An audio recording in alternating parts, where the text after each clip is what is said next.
이름이 제일 면역 기능을 증강시켰어요. 그래서 이렇게 봤더니 젠001이라는 거예요. 랍토코커스 락티스라는 그 유산균 중에서도 젠001. 요 놈이 제일 면역 기능이 막 증강시켰어요. 아, 요 놈인가 보다 하고 요 놈을 이제 분리해가지고 이제 실험을 합니다. 그래서 이 랍토코커스를 해서 분리해서 여러 가지 실험을 했더니 장 내에서도 면역세포를 자극하는 게 확인이 되고 인터페론 감마나 인터루킨 7, 인터루킨 15 이런 사이토카인이 많이 이게 다 면역 기능을 증강시키는 우리 몸에서 면역세포가 이게 만들어내는 화학 물질이죠. 사이토카인 이게 많이 올라가고 또 NT세포, T세포가 활성화하고 후천성, 선천성, 후천성 암 건강할 때의 내 몸과 또 항암 치료를 받고 있을 때의 내 몸은 달라요. 그래서 항암 치료라는 큰 깃발을 달고 갈 때에는 불어오는 바람과 이겨치는 거를 잘 헤치고 가야 되잖아요. 근데 배가 중심을 잡아줘야 되거든요. 배가 중심을 못 잡으면 목적하는 방향으로 저 왕관이라고 하는 완치로 갈 수가 없거든요. 그래서 이 그림을 먼저 머릿속에 부어두시라고 그림을 그렸습니다. 그래서 오늘 이 시간은 제가 뭐 아까 말한 여러 가지 질문에 대해서 OX로 이거다 저거다 이게 맞습니다 틀립니다 그런 얘기를 드리려고 하는 건 아니고요. 먼저 그 기준이 무엇인가 정말 쉽고 그리고 매일 따라할 수 있는 어떤 항암 식탁의 기본에 대해서 말씀을 드리려고 이 수업을 진행을 했습니다. 엄청나게 많은 스트레스를 지금 받고 살고 있죠. 여기 앞에 계신 분은 모자 쓰신 분 어떤 스트레스를 좀 받고 계세요? 괜히 앞에 앉아가지고 그죠? 어떤 스트레스? 딱 생각나는 게 없네요. 오, 스트레스가 없으신 분 최고! 와우! 자, 어쨌든 저는 암 환자분들이 좀 느끼실 법한 그런 스트레스를 좀 적어봤는데 이게 다 있는 건지 모르겠어요.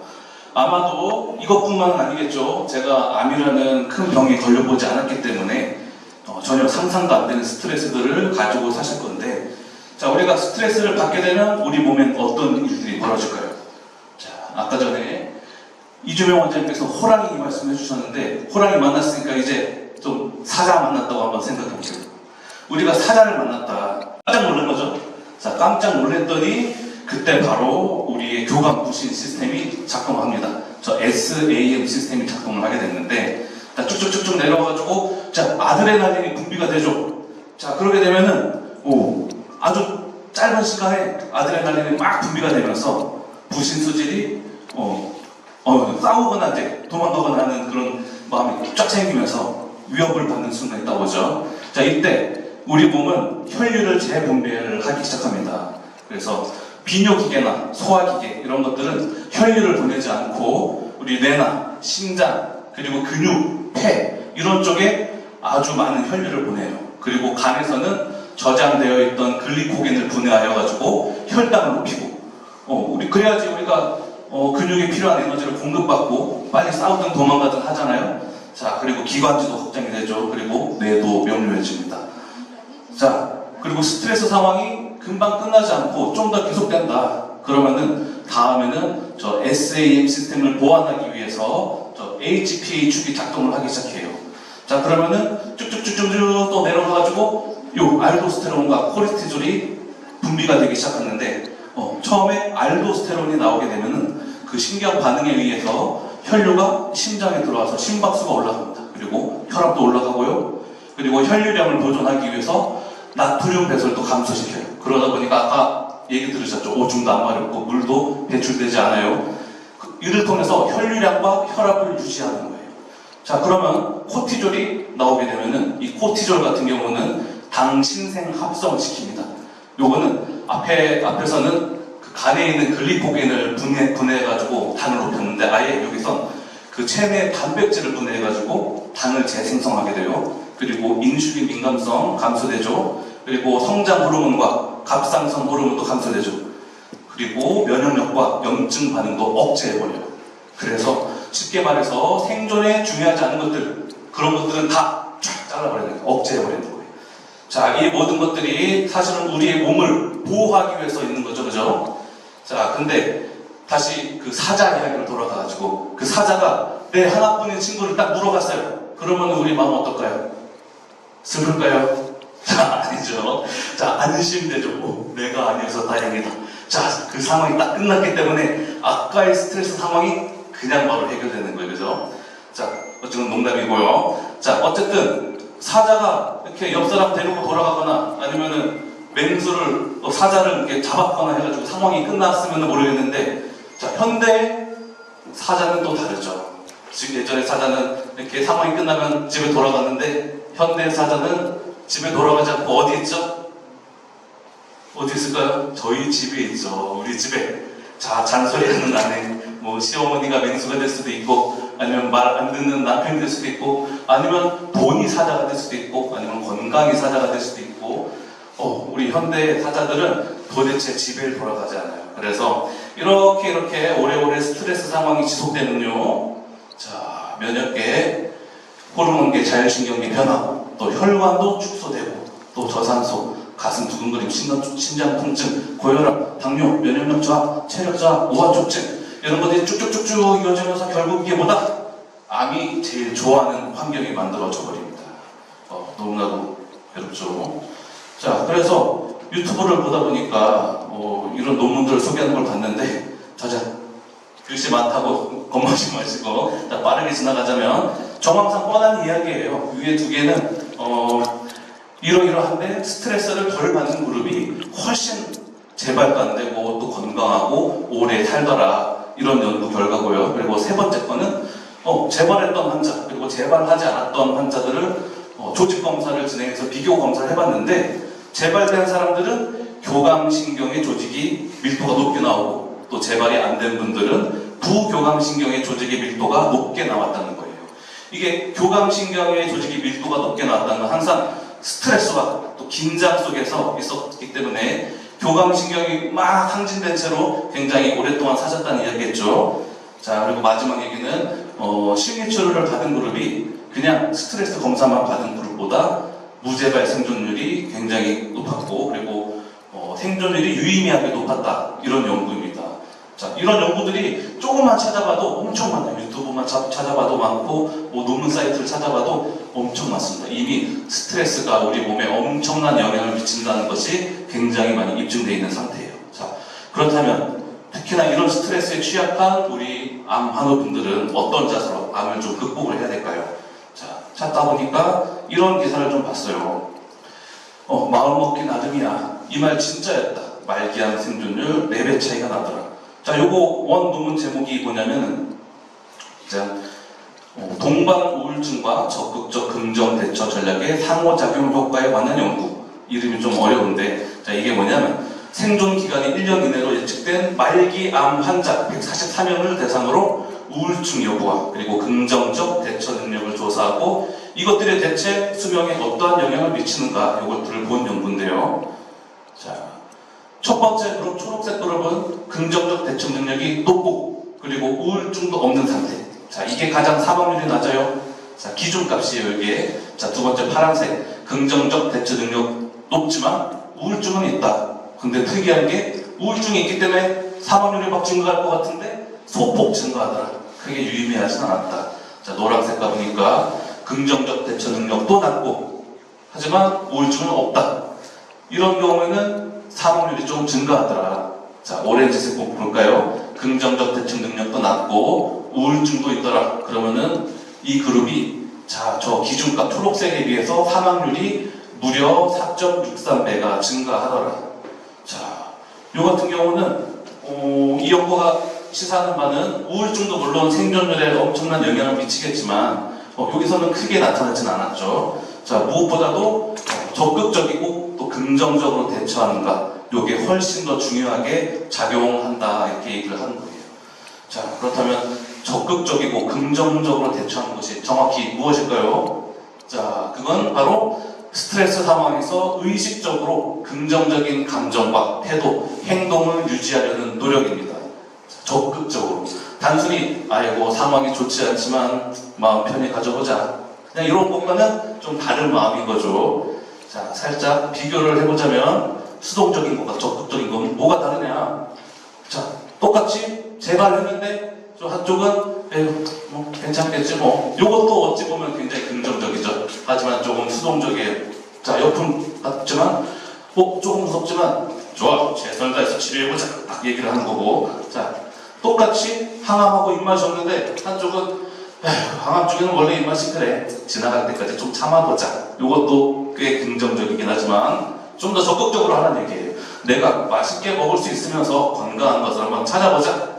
자, 똑같이 무엇인가 할 수 있는 컨디션이 됐는데 옆은 뭐 취미생활도 좋지만 이참에 좀 쉬자, 그냥 이렇게 수동적으로 나왔지만 여기는 좋아, 내가 재미있고 건강하게 즐길 수 있는 취미를 찾아보자 하고서 좀 더 적극적인 태도죠. 자, 마지막으로 탈모가 똑같이 생겼어요. 옆쪽은 거울 보면서 탈모가 생겼네, 좀 서글프다, 어쩔 수 없지 뭐, 이 정도로 지나가지만, 자, 옆쪽에는 예쁜 모자나 스카프로 나를 좀 꾸며보자.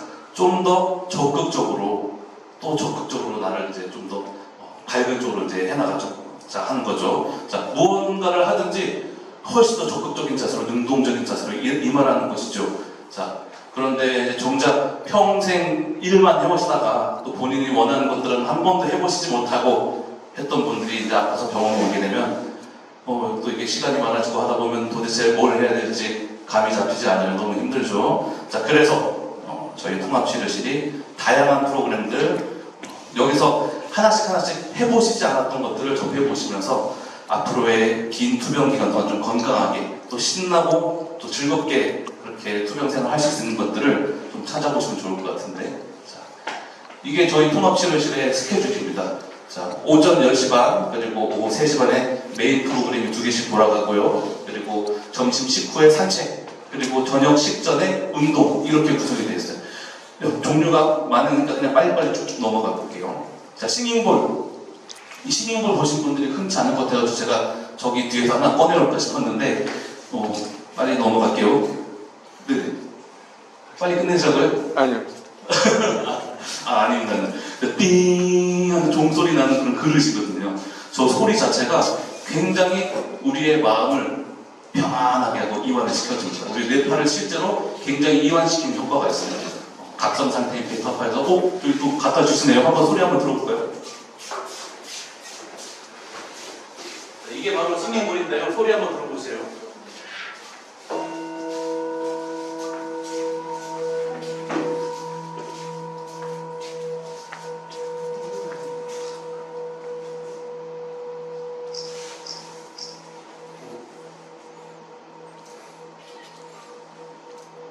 갑자기 마음이 차분해지는 거죠. 네.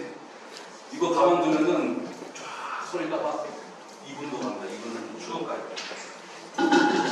이 소리 자체가 우리의 뇌파를 굉장히 안정시킨다고 하더라고요. 그래서 그에 따라서 우리의 장기도 쉼의 시간을 갖는 거였죠. 아까 전에 그 부교감신경, 교감신경 얘기했죠. 이걸 듣다 보면은 부교감신경이 또 이제 올라가면서 차분하게 나의 마음을 좀 평온하게 이제 가라앉히는 그런 효과가 있어요. 실제로 그날 좀 잠을 잘 못 주무셨거나 아니면 좀 피곤하시거나 아니면 통증으로 막 힘드시고 막 하신 분들이 오셔가지고 쿨쿨 잠도 잘 주무시는 그런 프로그램입니다. 자, 등산. 요거는 산책하시는 것이 좀 감질맛 난다, 좀 더 많이 먹고 싶다 하시는 분들을 위해서 또 길게 약 한 2시간 반 정도의 코스로 저 바라산 정상까지 갔다 오는 그런 등산 프로그램도 있습니다. 자, 노래 교실도 있어요.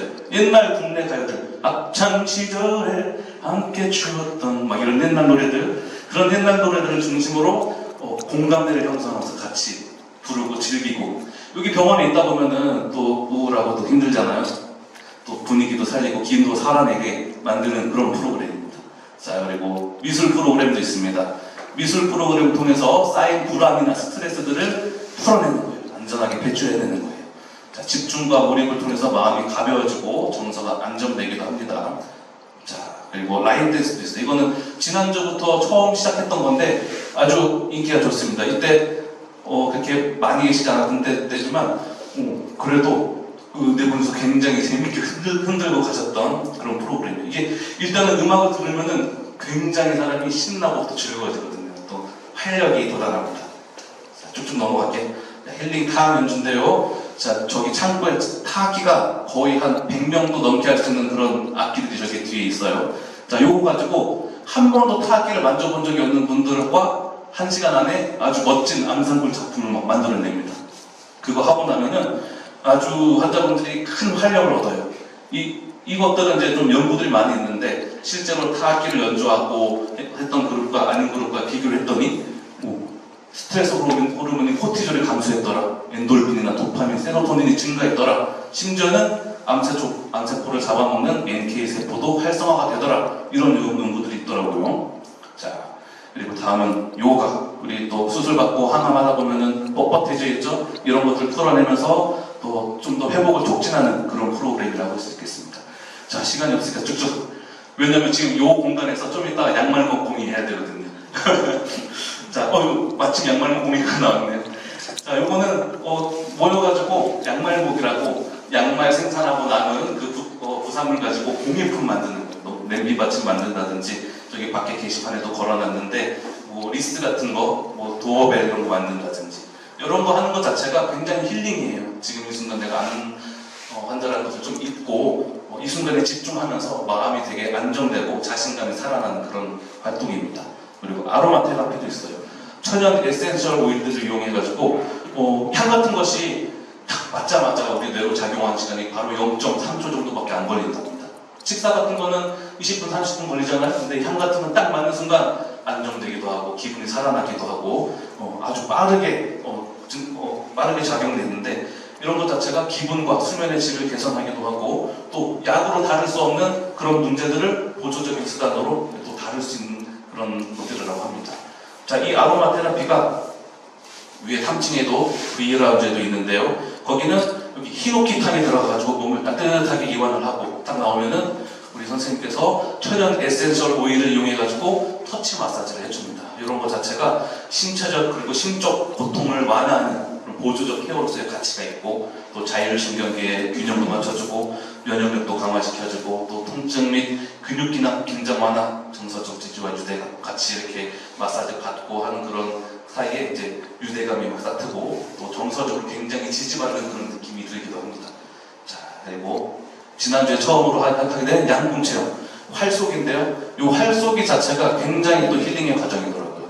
자, 이렇게 심호흡하고 우리 내부에 있는 그 심호흡 자체가 우리 부교감 신경을 굉장히 활성화시키거든요. 호흡하고 자세 잡고 조준하고 딱 놓는 그 일련의 과정들이 굉장히 힐링의 과정입니다. 그래서 지난주에 처음으로 이렇게 시작을 했는데 저까지도 이 활쏘기에 빠져들어서 제 개인 활을 2개나 사버렸답니다. 자, 그리고 매일 하는 식구 산책. 항상 점심 식사 후에 1시 반에 모여서 산책을 가거든요. 요 같은 경우는 많은 이점이 있지만 가장 중요한 거는 우울감과 무기력을 좀 감소시키더라. 병원 안에만 있다면 답답하거든요. 힘들고 나오셔가지고 같이 산책하고 하면은 너무나도 기분이 전환이 되는 효과가 있죠. 자, 그리고 운동.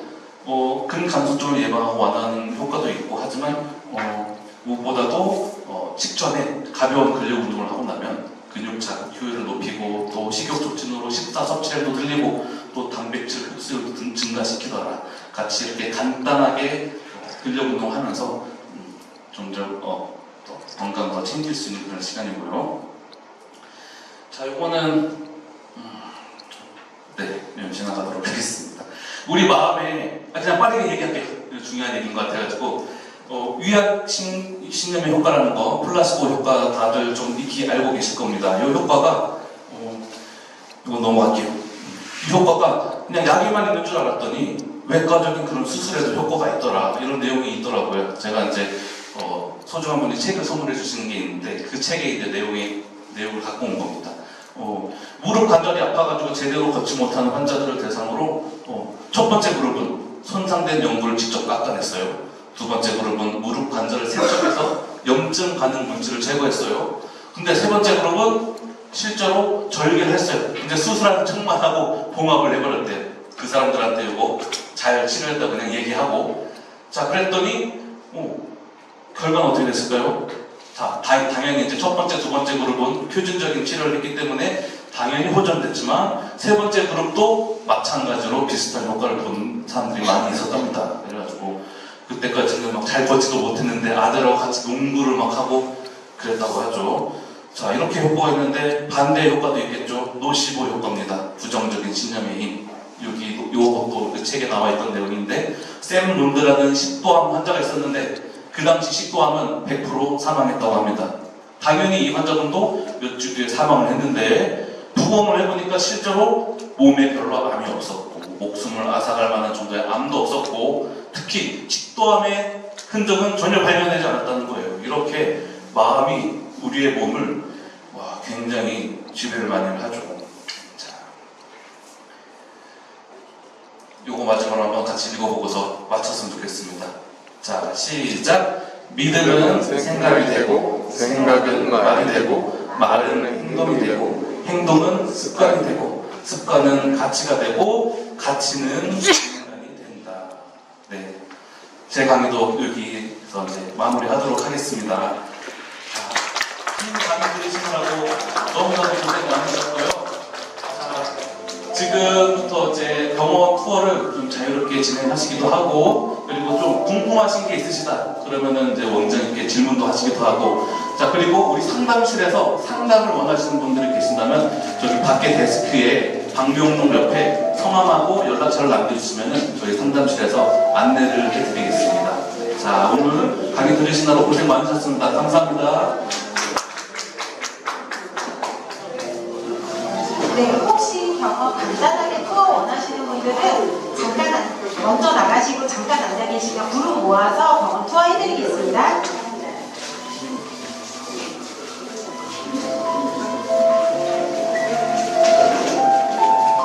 따라가서 사진 좀 찍지. 아니, 이 사람 투어 끝나고 사진 찍을게요. 같은데 자 옆 사람 안마를 좀 해보도록 하겠습니다. 자 내 기준 왼쪽에 있는 사람들은 쪽으로 몸을 트신 다음에 어깨에 손을 올려주세요.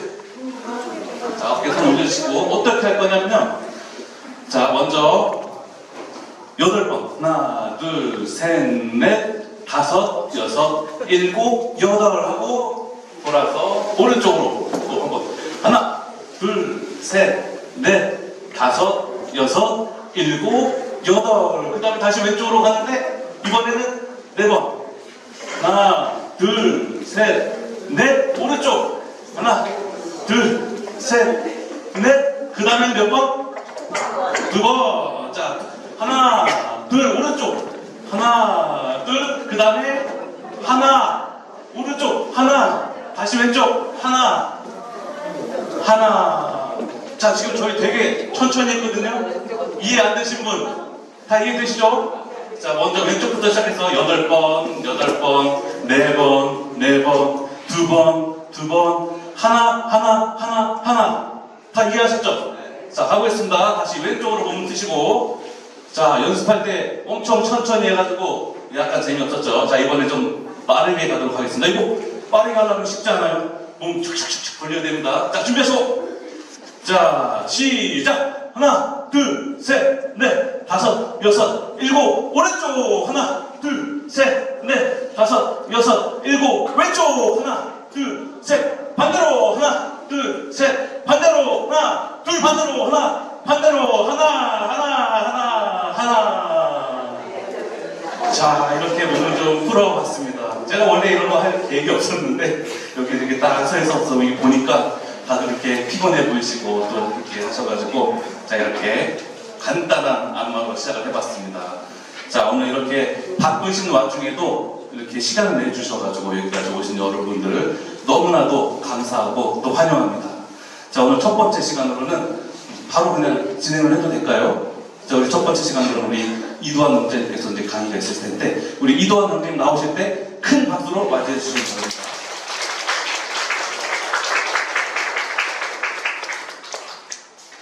이렇게 바쁘신데도 이렇게 와주셔가지고 감사합니다. 저희 병원은 작년 가을에 개원했는데 저희 병원에 우선 이게 자연환경 속에서 힘드신 하는 분들이 편안하게 그 치유를 할 수 있도록 그게 저희 모토입니다.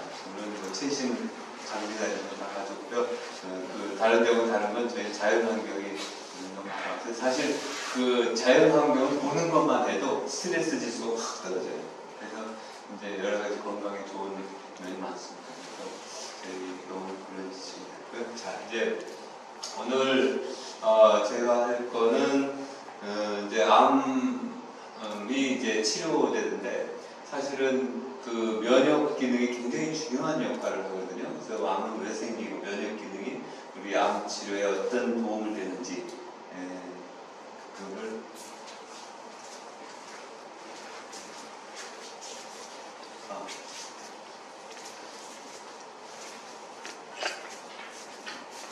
자, 암이 우선 이제 어떻게 생기는지 이게 저거가 되나요? 이게 저거가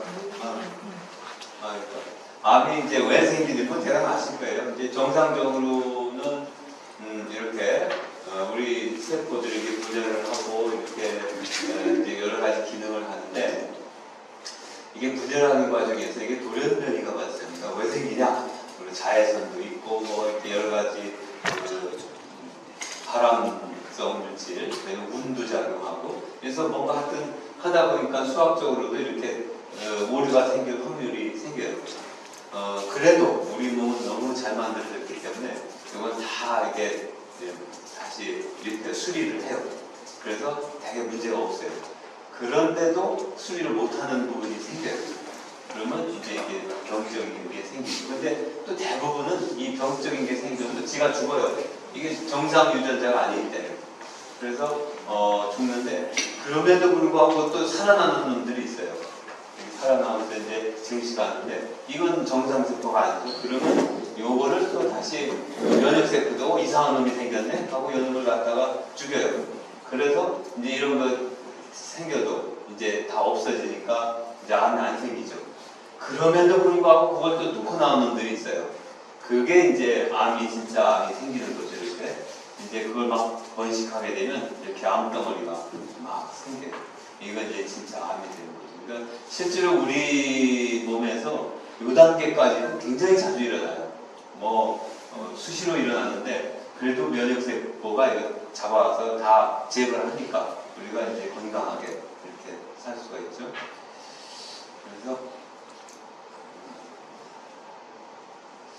그래서 이제 이렇게 전자현미경을 보게 되면 이 암세포를 여기 여러 가지 면역세포, NK세포도 있고 T세포들이 달라붙어갖고 이렇게 막 그 수용체들이 있어요. 붙으면 여기에 이제 여러 가지 사이토카인, 그 암 괴사인자를 한다든지 인터페론 감마든지 뭐 포스포릭 엔자이를 가지고 이걸 죽여요. 죽이니까 이거 없어지는 거죠. 그러니까 암이 안 생기죠. 이렇게 생겼다가도 이제 없어지는 거죠. 그래서 이제 보통 이제 면역 기능을 이렇게 보면 이게 암세포라면 이 수지상 세포, 요 놈이 아주 그 수사관 역할을 해요. 그래서 이 암세포가 어떻게 생겼는지 이게 그 특징을 다 기억한 다음에 요걸 여기 T세포나 NK세포인데 여기에다 정보를 전달해요. 어떻게 이름은 어떻고 생긴 건 어떻고 이런 건 다 설명해줘요. 그러면 얘가 가서 이제 암세포를 달라서 이제 죽이는 거죠. 그러면 이게 없어져요. 근데 이 수지상 세포가 기능을 못한다. 그러면 암에 대한 정보가 취득할 수가 없어요. 뭐 암인지 아닌지도 모르고. 당연히 이런 정보도 전달할 수가 없고, 그러면 여기에 이제 이렇게 암세포를 공격을 못해줘. T세포가 이것처럼 막 공격해야 되는데, 그런데 그러면 이게 막 자라는 거예요. 그러면 여기는 암세포가 생기는 거예요. 그래서 일단 암이 생기면, 이제 요게 이제 암덩어리인데, 전에는 이 암이 그냥 산덩어리인 줄 알았어요. 아, 이거 뭐 그냥 잘라내고 뭐 어느 상황 됐으면 죽겠다. 이게 암이라는 놈이 얼마나 아주 교활한지, 지가 암세포를 딱 자라게 되면, 자기가 요게 이제 종양 관련 섬유아세포인데, 섬유들을 쌓아요, 이렇게. 쌓아갖고, 자기 둥지처럼 만들어요. 그리고 요 안에는 이제 이렇게 여러 가지 면역세포들이 있죠. 이게 뭐 수지상 세포도 있고 골수유래 스템 주기세포도 있고 T세포 있는데 이걸 자기 편으로 만들어요. 그래서 원래는 얘가 면역세포가 암세포를 공격해야 되잖아요. 그래서 없애야 되는데 나는 너 친구야. 나하고 죽이면 안 돼. 하고 다 그냥 포석을 해갖고 얘는 제사상이 되는 제사. 그래가지고 막 자라요. 그래서 요거를 깨부시는 게 굉장히 중요해요. 전에는 항암제를 이렇게 쓰고 하면 이게 죽을 줄 알았더니 여기 다 둥지처럼 해가지고 안 죽어요. 그래서 요즘은 이제 요 항암제도 요거를 깨부시는 그런 항암제도 많이 개발이 되고 그래요. 그다음에 이제 혈관세 그렇다고 이제 이렇게 막 퍼지는 거죠, 암들이. 아주 교활한 겁니다. 그래서 좀 쉽게 이렇게 설명을 했는데 여기 이제 암 덩어리예요. 우리 뭐 면역세포가 싸워야 되잖아요. 싸우니까 이게 너무 막 덩치가 크잖아요. 이거 이제 그 요즘 이란 전쟁 하자는 미사일 쏘고 막 폭격기 막 쏴요. 그러면 막 이게 폭탄돼 가지고 막 쑥대가 되겠죠. 그런데 그래도 이게 다 죽는 게 아니에요. 이란 막 미군이 그렇게 폭격해도 막 또 미사일 날라고 그러잖아요. 살아나는 놈들이 있어요. 그러면 할 수 없어요. 이게 우리 면역세포 육군들이 가가지고 다 이놈들 다 잔당들 다 없애야 돼요. 이게 우리 면역세포들이 하는 역할이에요. 그러니까 이런 항암제나 이런 수술만 가지고는 이런 방사치료만 가지고는 다 완치시키기가 어렵다는 얘기예요. 그래서 이런 결국은 이런 우리 면역세포가 다 죽여야 완치가 돼요. 그래서 항암제는 생명을 연장할 수는 있어요. 근데 완치하기 굉장히 어려워요. 왜 그러냐면 그 완치를 하려고 항암제를 쓰게 되면 결국 내 몸 세포도 다 손상을 받아가지고 죽게 돼요. 그러면 뭐 같이 죽는 거죠.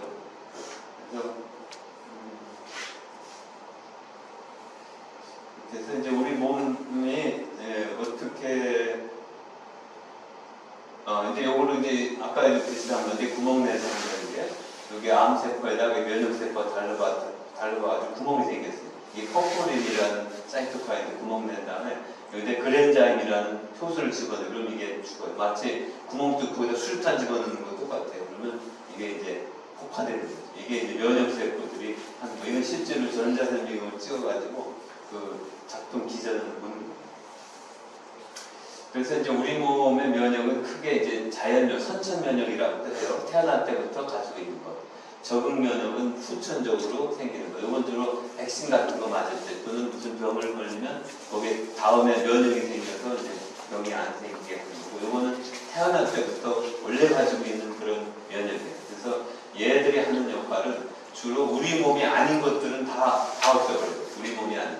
그러니까 말하자면 경찰이 불신 검문을 하는데 간첩을 잡으려는데 주민등록증 없는 사람은 다 잡아주게.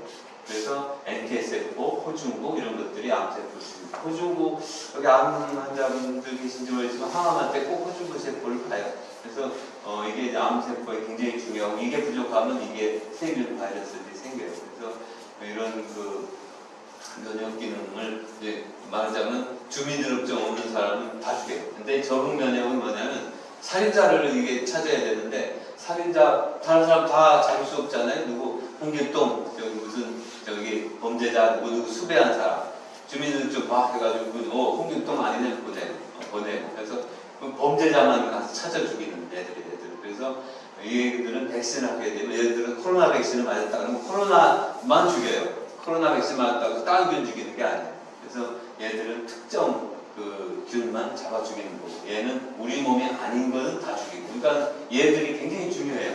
그래서 암은 우리 몸이 아닌 거기 때문에 얘들이 굉장히 중요하고 특히 NK세포는 굉장히 중요해요. 그래서 요거는 이제 어떤 식으로 면역에 이제 쓰냐면 이게 암 백신 예를 들어서 어떤 흑색종이 있다. 흑색종에 대한 그 특이 항체를 인식시켜갖고 여기다가 이제 알려주는 게 흑색종이 이런 놈이다. 이거 백신을 하는 거죠. 그럼 얘들이 흑색종 가서 막 때려잡는 거예요. 그래서 요거는 그런 쪽으로 이제 저기 항암제로 이제 개발하고 있어요. 암 백신 아마 이런 쪽도 곧 이제 많이 임상 시험도 되고 곧 이제 실용화가 될 것 같아요. 근데 아직은 암이라는 게 우리 몸에서 생긴 거기 때문에 굉장히 우리 몸하고 비슷해요. 그래서 차이를 구분하기 굉장히 어려워서 그런 거를 지금 열심히 찾고 있어요. 그래서 그러면 우리 면역을 자꾸 막 저하시키는 방해하는 놈들이 뭐냐? 뭐 이런 것들이에요. 스트레스 불면 뭐 스트레스 호르몬 나오죠. 운동 부족, 운동의 근육에서는 마이오카인이라는 면역 증강 기제가 나와요. 운동에서 자꾸 운동하려는 게 그런 거니까 그 운동이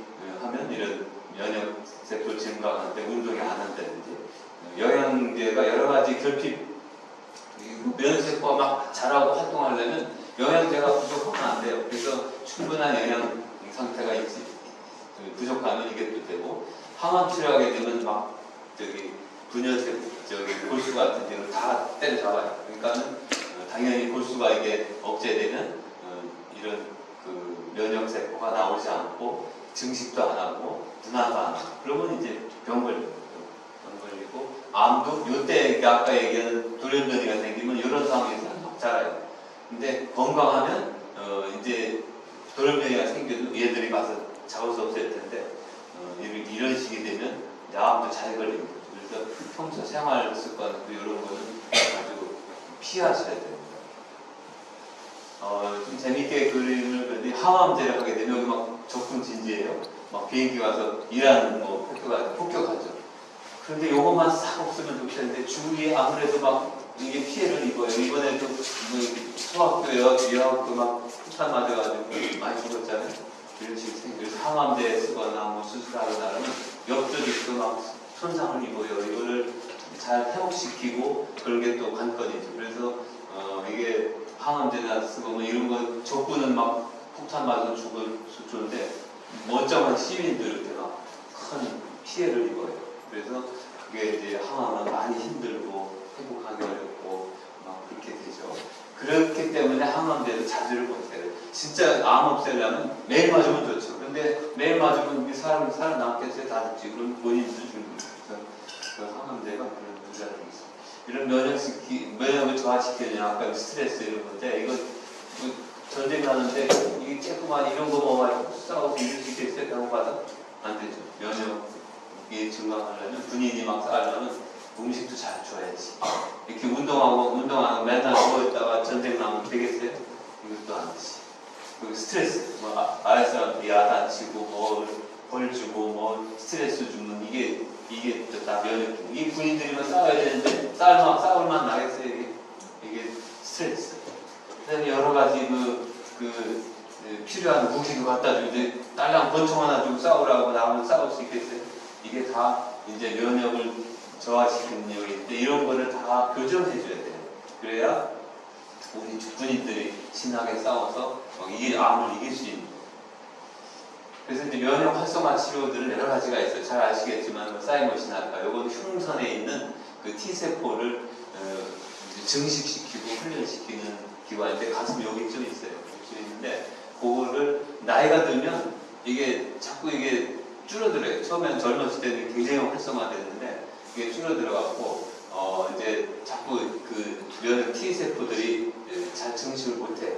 그래서 그걸 훈련시키는 그런 증강제죠. 미스토는 유럽에서 암 환자들 옛날부터 쓰던 거예요. 우리나라 치면 뭐 민사나 한약제 쪽에서 이제 추출하는 약인데, 이거는 직접 항암 효과도 있고 그 면역 기능을 증강시키는 것도 있어요.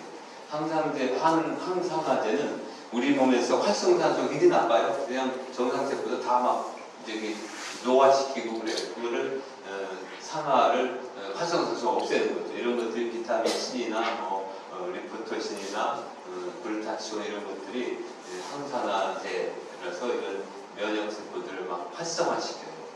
따뜻한 거, 온열요법은 국수하고 절시는 온열요법인데, 사실 이게 따뜻하면 면역 기능이 굉장히 증강돼요. 그래서 감기 걸렸을 때 열나는 것도 사실 우리 몸의 어떤 보상 기능이고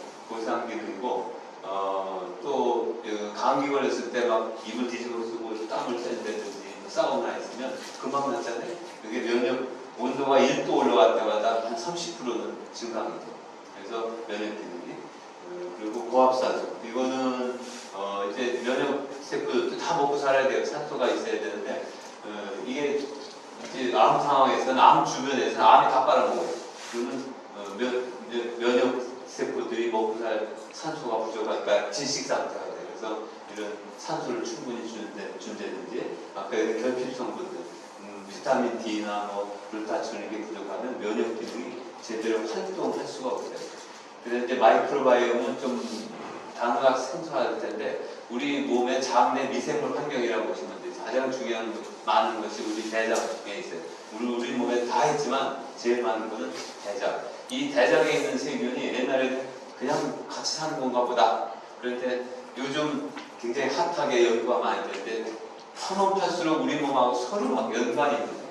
그래서 사실은 그런 한데 이 장내세균이 있는 거는 우리가 동물로 될 때부터, 그러니까 수천만 년 전부터 같이 살았던 미생물이에요. 그러니 수천만 년, 수억 년을 살았는데 우리 몸하고 너는 너, 나는 나 살 수가 없죠. 이웃끼리 살았는데 서로 인터랙션이 있는데 옛날 몰랐죠. 그래서 이거를 해보니까 여러 가지로 여러 가지로 그래서 여러 가지로 그런 몸에 좋은 기도 되고 다음에 하고 요거는 뭐 많이 아시는 거기도 하고 또 뭐 할 게 많아서 오늘은 이게 굉장히 핫한 거라서 요거를 중심으로 이제 하겠습니다. 그래서 이제 면역 활성화 치료는 이런 거예요. 이렇게 막 군대를 많이 막 증식시키는 거예요. 면역 세포를 많이 늘려야 될 거 아니에요. 그래서 군대를 막 엄청 막 이렇게 증식시키는 거. 그 다음에 이 무기가 있어야 되잖아요. 아까 얘기한 대로 여러 가지 정보도 알려주고 훈련시키고 또 거기 서로 이렇게 그래자 종양 대사인자 인터페론 감마 이런 걸 막 챙겨줘야 얘가 가서 싸울 거야. 대포로 싸우고 이거 뭐 훈련 열심히 활성화시켜야 돼. 암세포도 이거 훈련시켜야지. 그냥 고수에서 나온 거 얘 멍청해갖고 순둥해갖고 아무도 말 걸 막 훈련시키면 얘들이 이제 암세포도 죽이고 뭣도 죽이고 이제 기능을 하는 세포가 돼. 이렇게 훈련병들이 신병들은 어리버리 하잖아요. 이렇게 훈련시켜야 이제 전사로서 이제 거듭나는 거죠. 그래서 이제 암세포를 하는 거 아까도 얘기했지만 이거 이제 암세포고 얘가 이제 T세포, 이건 T세포인데 이게 접근해가지고 수용체가 이게 붙는 내가 만든 걸 갈아차요 딱딱 달라붙어요. 딱 달라붙어가지고 결국 얘를 파멸시켜 여러 가지 세포 독성 사이토카인을 분비해서 이렇게 죽이고. 근데 이제 요거는 이제 우리 몸의 마이크로바이옴 장내 세균인데 이게 굉장히 중요해요. 우리가 잘 인지를 못하는 건데 세포 수로 따지면 우리 몸에 있는 세포 수가 많겠어요? 박테리아 우리가 가지고 있는 박테리아 수가 많겠어요?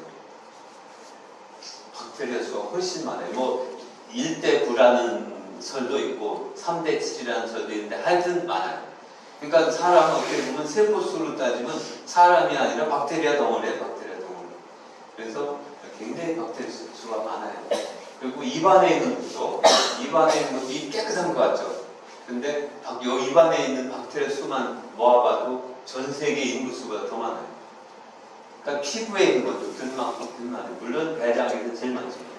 그래서 이 개는 유전자인데 세포 숫자뿐만 아니라 유전자만 이렇게 다 세봐도 우리 몸에 있는 유전자 합한 것보다 게놈, 박테리아의 유전자가 훨씬 많아요. 그러니까 사람은 어떻게 보면 박테리아 덩어리, 뭐 고상한 척하지만 세포 덩어리, 그러니까 균 덩어리. 그래서 이제 이런 장내 세균을 이렇게 쭉 보면 이제 크게 세 가지로 나눠요. 병균, 우리 몸에 질병을 유발하는 거. 그 다음에 우리 몸을 아주 유익하게 하는 거. 그 다음에 이도저도 아닌 거.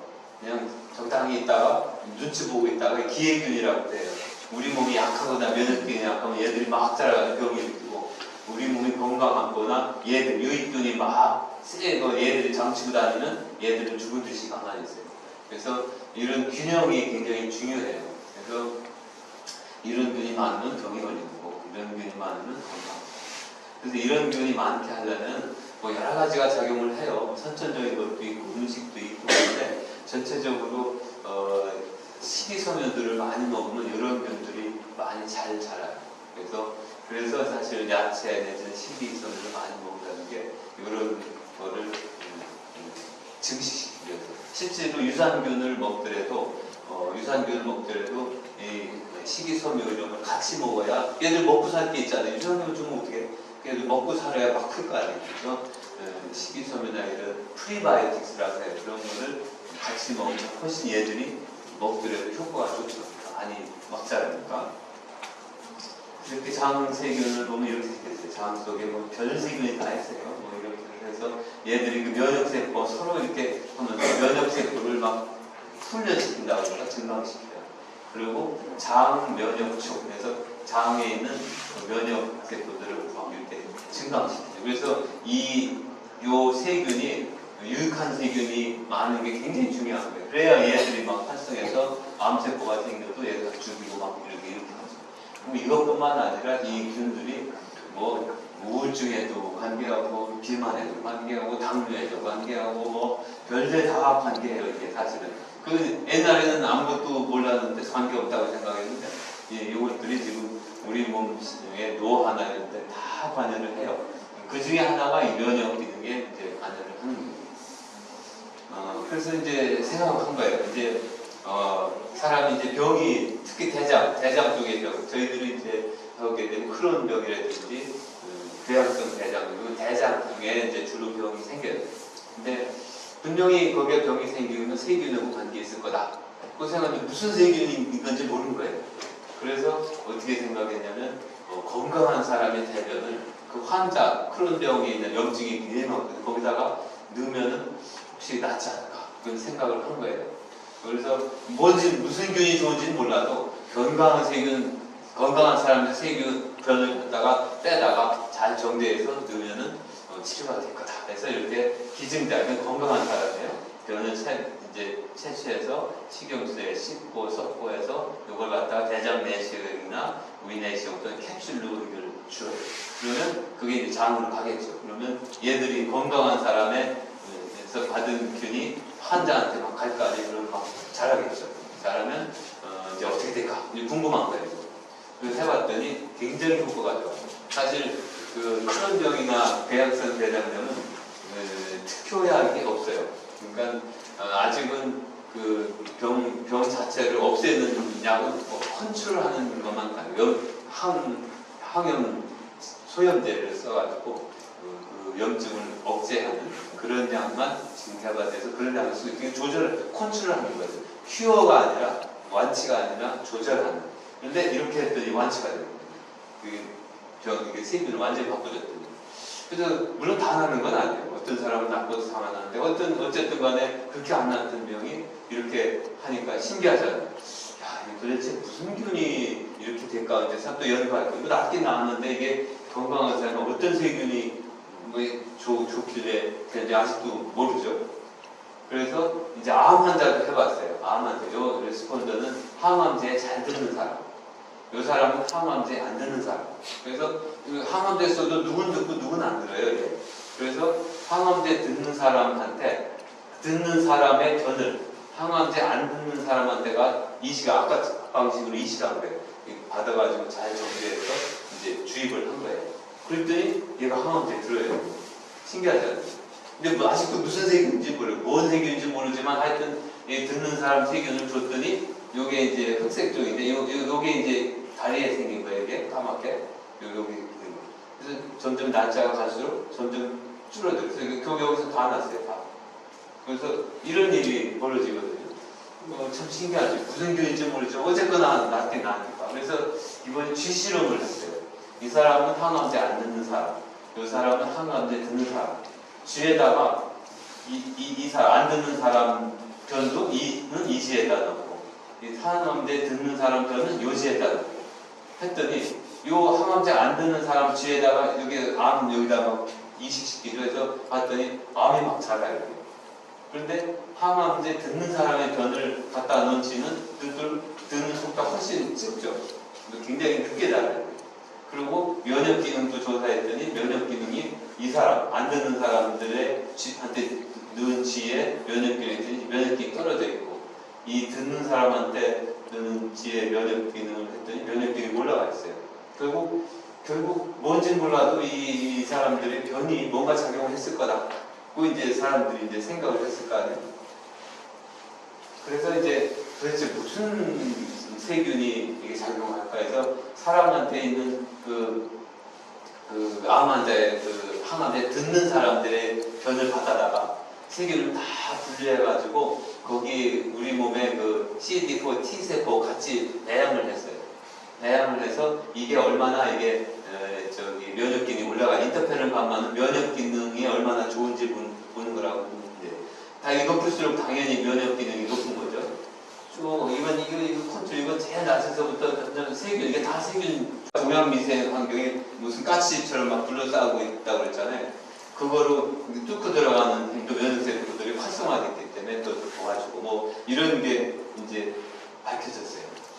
그래갖고 이제 동물 실험을 한 거예요. 이제 쥐에다가 암 갖다가 이식시켜요. 이식시키고 궁둥이에다가 이렇게 이식시켰죠. 이건 컨트롤이에요. 이건 아무것도 안 하고. 이건 암세포가 막 이렇게 컸죠. 이게. 암세포 쭉 크는 거예요. 보면 암세포가 막 이렇게 커요. 근데 요 초록색은 우리 저기 키투르다 아세요? 키투르다. 면역 관문 억제제인데 면역 관문 억제제에서 가장 최근에 나온 면역 항암제. 근데 그것만 쓴 거예요. 그래서 그 면역 관문 억제제는 나중에 뭐 얘들도 설명드릴게요. 작용 기전은. 하여튼 그게 카터 대통령이 흑색병 걸렸을 때 그거 가지고 완치했던 거기 4가지 퍼졌는데 완치했던 그 이야기예요. 그래서 뭐 지금은 세계에서 제일 잘 팔리는 항암제, 면역 항암제. 그래서 하여튼 썼더니 얘는 얘보다는 덜 크는데 그래도 꽤 커요. 그 다음에 빨간 거는 아까 얘기한 그 세균, 그 젠001을 이제 이식했어요. 그 여기 장에다 이식한 애들. 걔는 얘보다 조금 나았지만 그래도 이렇게 커요. 그 여기 이식했더니 뭐 이런 정도. 얘보다는 적지만 됐어요. 그래서 요거 한꺼번에 써봤어요. 그랬더니 암세포가 이만큼밖에 안 돼요. 얘들이 이만큼 자랐는데 이만큼 자랐어요. 그랬더니 이식을 했더니 이식한 것도 줄어들고 결국 다 없어졌어요. 물론 다 그렇다는 얘기는 아니에요. 그래서 이런 애들이 이제 일부분이 발견됩니다. 그래서 야 이게 확실히 이게 암세포에 암창원제 효과가 있나 보다 해가지고 이제 실험을 했죠. 그래서 벤처기업에서 실험을 했어요. 서울대학교 하고 서울대병원, 삼성병원에다가 해서 작년 11월 12일 날 이제 결과가 나왔어요. 그래서 나온 지 얼마 안 됐죠. 그래서 그냥 정상적인 암 환자한테 막 쓰기는 좀 껄끄럽잖아요. 그래서 모든 치료에 실패하자고. 그러니까 대학교에서 이제 끝 뭐 우리 할 거 없어요 하는 사람한테만 했어요. 그래야 사람들이 이거 하겠다고 하고. 그래서 42명을 했는데 그 PDL과 여기 아까 면역 관문 억제제의 수용체랄까 그런 건데 그게 있는 사람들한테 42명을 했어요. 그래서 젠001 아까 그 유산균하고 바베시오 아벨루마벨하고 바베시오라는 얘기인데 이게 그 면역 항암제예요. 키투르다 비슷한 관문 억제제 둘을 같이 썼어요. 같이 썼더니 42명 중에 16.7%가 암이 줄어들었어요. 물론 다는 안 해요. 한 6분의 1, 7분의 1, 어쨌거나 줄어들었어요. 근데 암 환자는 이게 유산균이니까 해는 없는 거예요. 그냥 유산균 먹는 유산균 똑같아요. 그런데 어쨌거나 이만큼이 줄어들었으니까 좋은 거잖아요. 그리고 전에 이게 면역 항암제를 썼다가도 실패한 환자는 8명 중에 3명, 37.5%에서 이게 줄어들었어요. 그래갖고 혹시 심각한 부작용이 있나 했더니 뭐 거의 없어요. 나중에 보겠지만 그 부작용들 그 유산균이니까 뭐 부작용 될 것도 없어요. 그래서 이제 여기에 이제 42명에 대한 그 얼마나 여기 반응이 있었는지 여기 전체 42명 중에서 7명이 줄어들었어요. 여기 아까 얘기한 그 면역항암제 안 쓴 사람들 4명이 이제 줄어들었고 여기 아까 저기 면역항암제 썼던 사람들도 실패한 사람들한테 3명이 퍼센트를 보면 이렇게 아까 얘기한 것 똑같아요. 그래서 이런 1년 동안 이걸 먹였는데 이게 그 아벨루마 단독 면역항암제 단독은 4.6개월을 살았는데 7.9개월로 이렇게 더 생존 기간이 길어졌어요. 이게 하여튼 이거 유산균만 먹어서 그런 거예요. 젠001입니다. 그래서 실제로 이제 요거는 이제 부작용이 어떤 건지 이제 봤는데 가벼운 부작용들은 뭐 14% 이게 예를 들어 설사, 뭐 빈혈, 식욕부전, 오한 이런 게 뭐 7%, 2% 뭐 이런 점이 있는데 그렇게 많지는 않아요. 좀 중등도의 부작용은 3명, 빈혈이 중등도 있었고 피로감도 중등도 있었고 폐렴도 중등도 있었고 심각한 부작용은 없었어요. 그래서 이제 이거를 이제 실제로 이제 서울대학교도 쓰고 삼성병원도 이제 쓰고 사실 이거를 항암제로 개발하려고 그때 지역에 했는데 2, 3까지는 했는데 3, 4는 엄청 돈이 많이 들어요. 이게 뭐 수백 명, 뭐 심하면 수천 명을 해야 되는데 그 돈이 뭐 몇천억 드니까 포기. 그래서 차라리 식품으로 개발하겠다. 식품은 그렇게 까다롭지 않아요.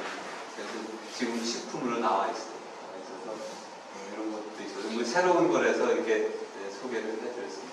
궁금하신 거 있으면 제가 부탁드리겠습니다.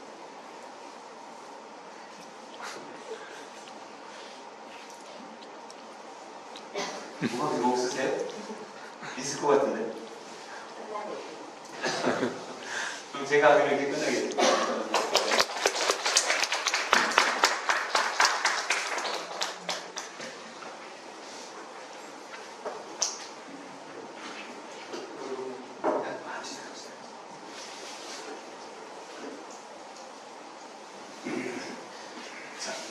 라면대병원 이주명 원장입니다.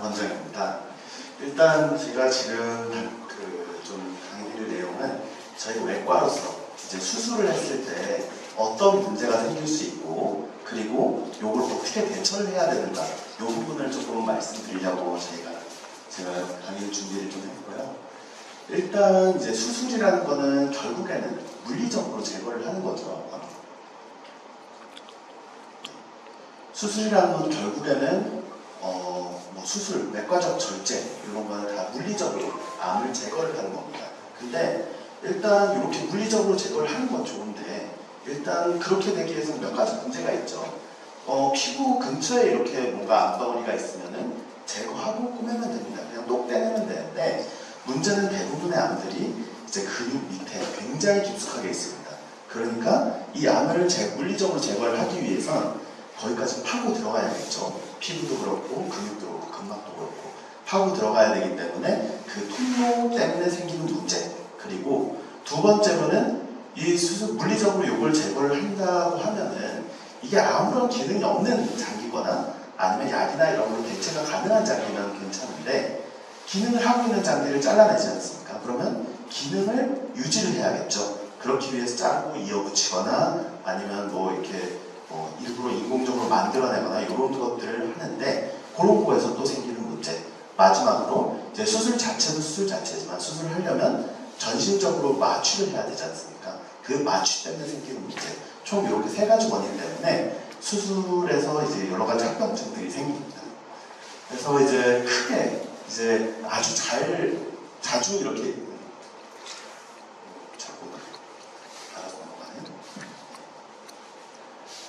이제 자주 생기는 문제들 한 6가지 카테고리를 좀 나눠서 좀 설명을 좀 드리겠습니다. 먼저 일단 아까 말했던 그 통로 때문에 생기는 상처 문제입니다.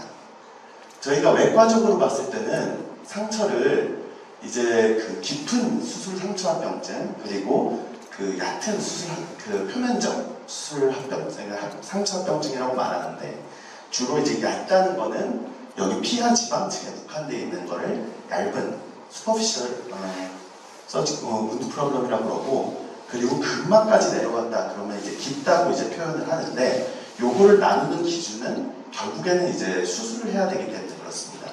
이게 피하지방층에서 생기는 문제는 주로 피하지방 이 상처 면과면이 딱 붙어야지 상처가 딱 붙는데 이 사이에 뭔가 끼어 들어가기 때문에 상처면끼리 붙질 않아서 요게 이제 상처가 낫질 않는 겁니다. 주로는 이제 잔해, 그러니까 노란색 투명한 액체, 요거는 이제 혈관에서 나오는 그런 걸 수도 있고 여기 있는 지방들이 녹아가지고 생기는 이런 지방들이 녹아서 생기는 이런 물일 수도 있는데 이런 것 때문에 수술 상처가 벌어져서 낫질 않는 장액 쪽 그리고 피가 여기 상처 사이에 차가지고 상처 면과 면이 따로 붙지를 않게 해서 수술 회복을 방해하는 혈종 그리고 이 장액 쪽이나 혈종이 오래됐을 때 생기는 농양 이런 것들 때문에 이게 상처가 붙지는 않습니다. 그래서 이런 이제 피하지방층에 생긴 물이 고여가지고 생기는 이런 문제들은 대부분 어떻게 해결을 하냐 배행만 잘 되면 됩니다. 이걸 수술 상처가 지금 굉장히 아깝습니다. 아까운데 아깝지만 이걸 뜯어서 이제 물을 배출을 해주면 결국엔 좋아집니다. 물론 이제 농약 같은 경우는 이제 항생제를 쓰는 기준이 있는데 이게 이제 농약을 크게 봤을 때 5cm 이상이거나 아니면 전신적으로 발열이 있을 때는 항생제를 써야겠지만 그 이외의 핵심은 이 물이 밖으로 배출될 수 있게 하는 겁니다.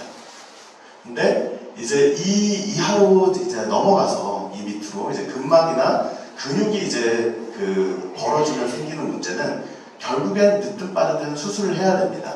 결국 이제 이 근막만 벌어지는 이제 창상 열개라든지 아니면 근막이랑 근육이 다 찢어지면서 안쪽에 있는 장이 바깥으로 노출되는 이제 장기 노출 같은 경우 빠르게 저희가 이제 꿰매서 이 틈을 메꿔줘야지 이제 되는데 그럼 이걸 어떻게 할 수 있나요? 이렇게 여쭤보시는 분들이 있습니다. 당연히 이거는 이제 수술 상처를 좀 자주 봐야 되고요. 당연히. 그리고 여기가 열려서 이제 열리는 순간 이 복강 안에 있는 물들이 밖으로 쫙 나옵니다. 그러면 상처에서 물이 갑자기 콸콸콸 나오는데 왜 이러냐 그러면은 이제 열어보면 이런 문제들이 생길 수 있습니다. 그래서 우리가 이제 수술한 다음에 드레싱을 하는 것 자체는 사실 피부 자체는 24시간이면 다 아픕니다. 그렇기 때문에 뭐 소독약을 바르고 이런 거는 사실 크게 의미는 없어요. 근데 저희가 소독을 계속 하는 이유는 이 상처를 계속 보면서 이게 보통은 이제 5일에서 한 18일 사이에 이런 일들이 발생을 하거든요. 그래서 이런 문제들이 있는지 확인하기 위해서 저희가 소독을 하는 겁니다. 그리고 이제 상처 문제를 이후로 이제 감염, 뭐 열 나는 거 이런 것들을 좀 볼 수 있는데 수술 후에 왜 열이 나냐? 그러면은 이제 한 수술 후 한 이틀에서 3일 정도는 무기폐 때문에 나옵니다. 거의 무조건 무기폐 때문에 나는데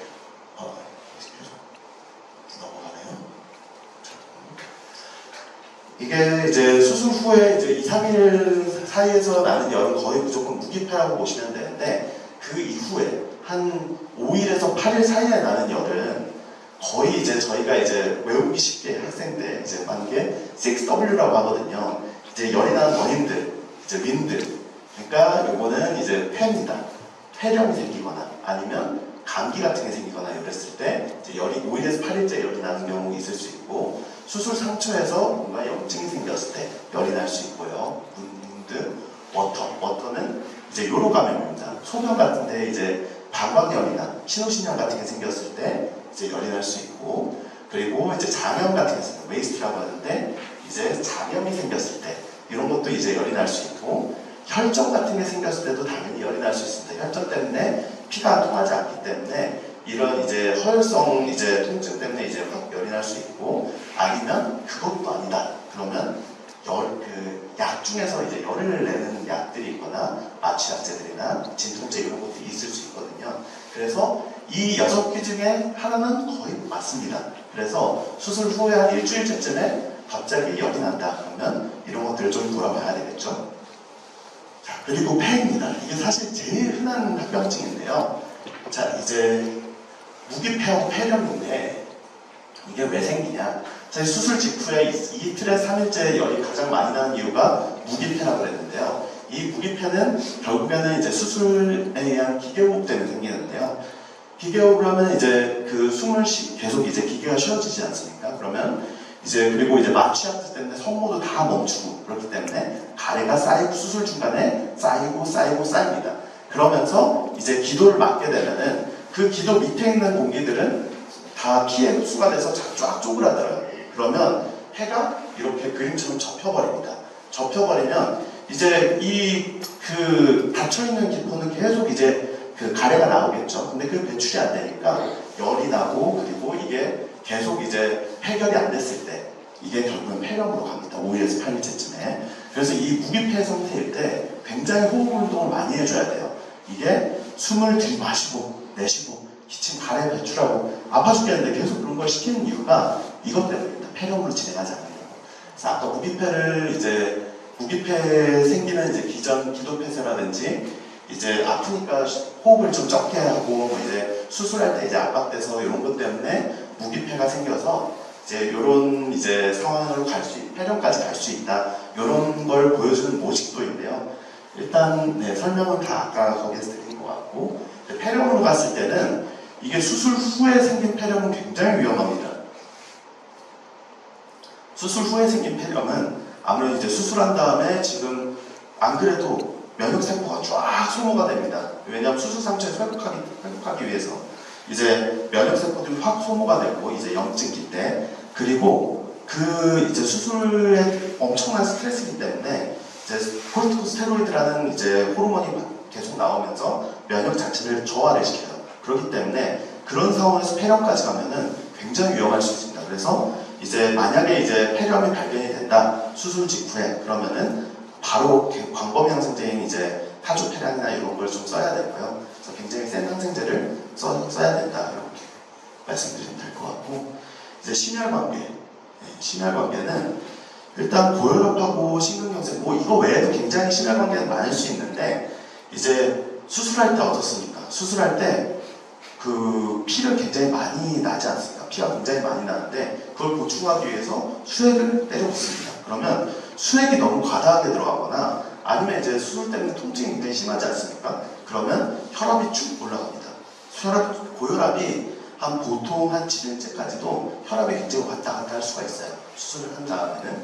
그래서 이 혈압 조절이 굉장히 중요하고 그 혈압이 높고 나중에 이제 만약에 이런 수술 때문에 생기는 이제 고혈압 같은 경우는 평상시 드시는 혈압약보다 베타블로커나 알파블로커 같은 다른 계열의 그 혈압약을 드시는 게 맞고 그리고 이제 심근경색인데요. 이게 사실 거의 이제 심근경색이나 협심증 같은 심혈관 질환이 없었던 분들이 수술을 받으면은 위험도는 거의 1% 미만이에요. 이게 새로 생기진 않습니다. 근데 만약에 예전에 심근경색이나 협심증 같은 심장질환이 있었던 분이 수술을 받는다 그러면은 이게 안 그래도 이 혈전이 심장을 먹여 살린 혈관을 어느 정도 막고 있어요. 근데 피가 많이 나잖아요. 피가 많이 나면은 이게 이제 이 혈관 안에 있는 피가 줄어들기 때문에 여기를 통과하는 게 적어져서 이쪽에는 결국에는 피가 통하지 않게 됩니다. 심근경색으로 가거든요. 그래서 사실 수술하는 도중에 생긴 심근경색은 굉장히 사망률이 높고요. 그 이후에도 한 3개월 이내에는 한 30%의 환자분들이 흉통이나 아니면 그 협심증 심근경색으로 진행을 합니다. 그리고 3개월이 지나면 드라마틱하게 떨어져서 원래 이제 그 확률로 좀 떨어지긴 하는데 이 3개월까지는 그래서 심근경색 히스토리가 있으셨다 그러면은 좀 조심을 하셔야 되는 게 맞고요. 그리고 비뇨기 계통으로는 이제 요로 저류가 있는데요. 이게 뭐냐면은 요게 이제 소변을 이제 마찬가지입니다. 이게 사실 그 수술을 하면은 이게 교감신경이 굉장히 많이 활성이 됩니다.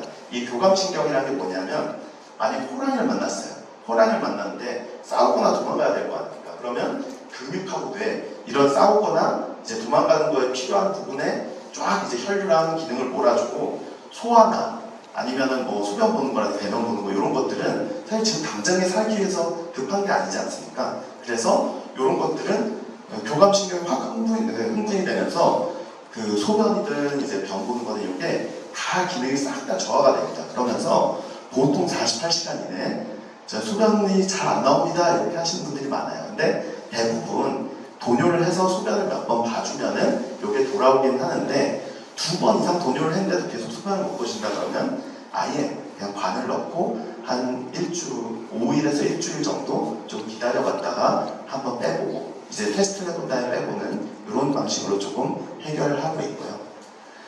이제 가장 마지막으로 위장관이 좀 제일 좀 흔하고 합병증들이 많은 이런 기관인데요. 먼저 이제 장폐색. 장폐색은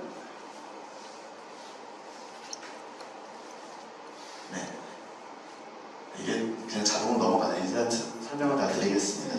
일단 장폐색은 저희가 이제 아까 말씀드렸다시피 교감신경이 확 흥분이 됩니다. 이게 수술을 하면은 당연히 이게 엄청난 스트레스입니다. 근데 우리가 의식이 없다 뿐이지 이 스트레스는 몸이 다 기억하고 있거든요. 그렇기 때문에 이 교감신경이 확 흥분이 되면서 장 같은 경우 이제 굉장히 활동성이 떨어지고 요게 이제 수술 직후에 그래서 계속 이제 의사들이 가스 나왔냐 물어보는 이유가 이게 장운동이 다시 돌아오면은 이제 가스부터 빠지기 시작하거든요. 그래서 가스 나왔냐 물어보는 게 이 장폐색 때문입니다.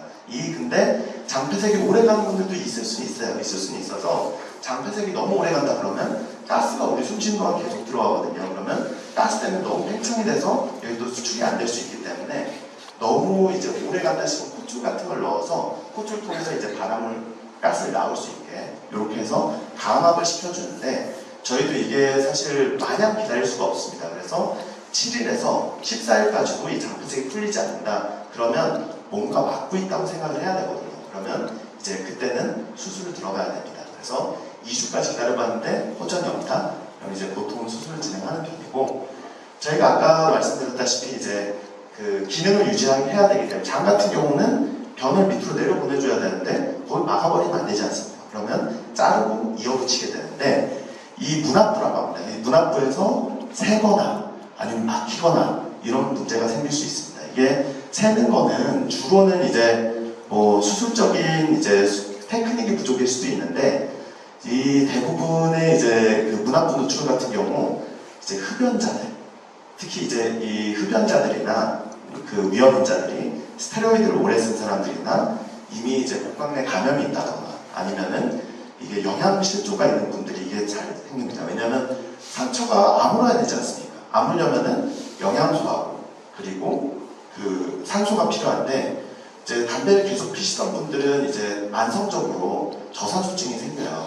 그래서 그 담배는 이제 수술 전에 30일 전부터 끊으라고는 하지만 보통 이제 담배를 이제 계속 펴오셨던 분들은 이 문합부 노출의 위험성이 조금 더 높고요. 그리고 영양이 풍부해야지 여기 좀 빨리 낫겠죠. 그리고 요 상처의 반응을 만드는 게 결국에는 염증세포들인데 이 염증세포가 이제 면역이 저하된 스테로이드를 오래 쓰는 분들이나 면역이 저하된 분들은 이 상처가 낫지 않습니다. 그래서 그런 위험성이 있는 분들은 이제 문합부 노출의 위험성이 있고 자 그럼 이게 새는 것 같다면 어떻게 해야 되냐?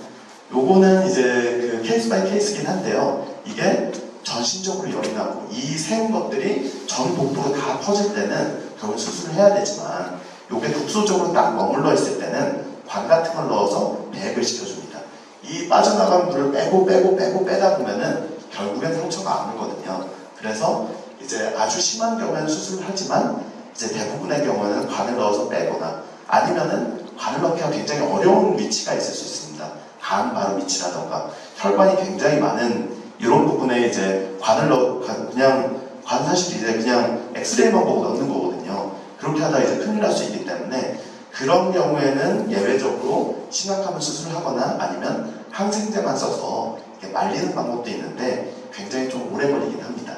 그리고 협착은 사실 우리 상처 나면은 상처가 깔끔하게 나는 살성이 좋다고 표현하죠. 상처가 깔끔하게 나는 분들도 있는데 흉터가 엄청 크게 나는 분들도 있지 않습니까? 장도 마찬가지입니다. 장도 자르고 이어붙이면 흉터가 너무 크게 나면서 이게 쪼그라드는 분들이 있는데요. 그러면 이제 좁아질 수가 있거든요. 그러면 이것도 스텐트를 넣거나 아니면 뭐 이런 여러 가지 방법들이 있는데 이것들도 이제 그 좀 고려를 해봐야 되고 대부분의 경우는 협착 같은 경우도 이제 일시적으로 장폐색이 왔다가 풀리는 경우가 되게 많아요. 근데 이제 계속 지속적으로 1년에 2번, 3번 이상 장폐색을 일으킨다 그러면 스텐트 시술이나 이런 걸 좀 고려를 좀 해봐야 되고 그 이외에는 위막성 내장염이라고 해서 항생제를 너무 오래 쓸 경우 그러면 장내 세균총이 싹 다 죽으면서 거기 클로스트리디움 디피실레라는 균들이 살게 됩니다. 그러면 얘들 요거트처럼 하얀 판을 이렇게 만들어요. 그러면서 설사를 굉장히 심한 설사를 유발을 하거든요.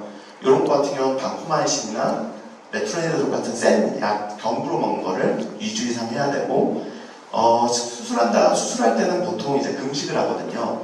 금식을 계속하면은 음식은 안 들어가면 위산은 계속 분비가 되겠죠. 그러면 이 위산 때문에 궤양이 생길 수 있어요. 이게 심해지면은 출혈이 있을 수 있기 때문에 이런 거 같은 경우는 이제 아주 심하면 내시경적으로 이제 지혈을 하겠지만 대부분의 경우는 위산 과다 때문에 생기는 일이기 때문에 제산제를 먹으면 좀 해결이 됩니다.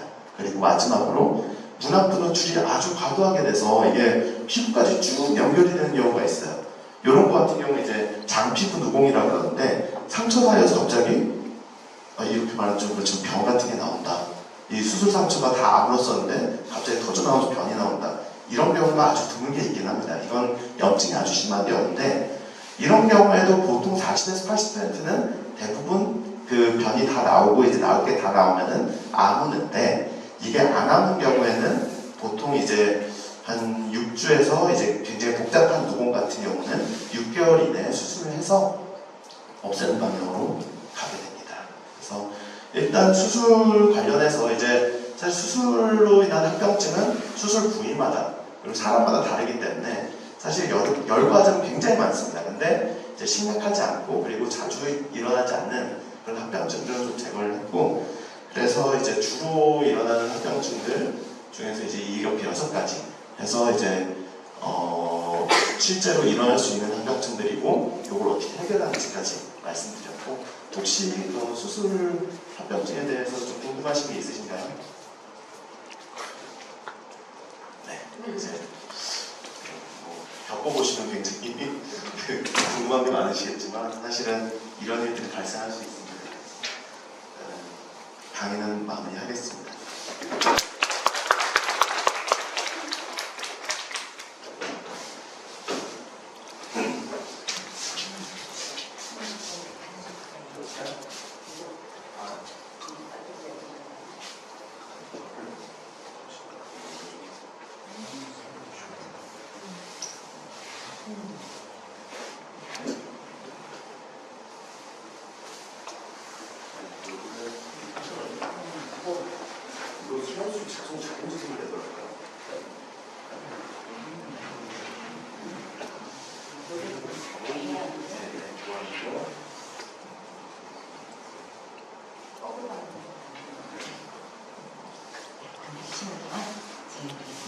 안녕하세요. 지정희 교수입니다.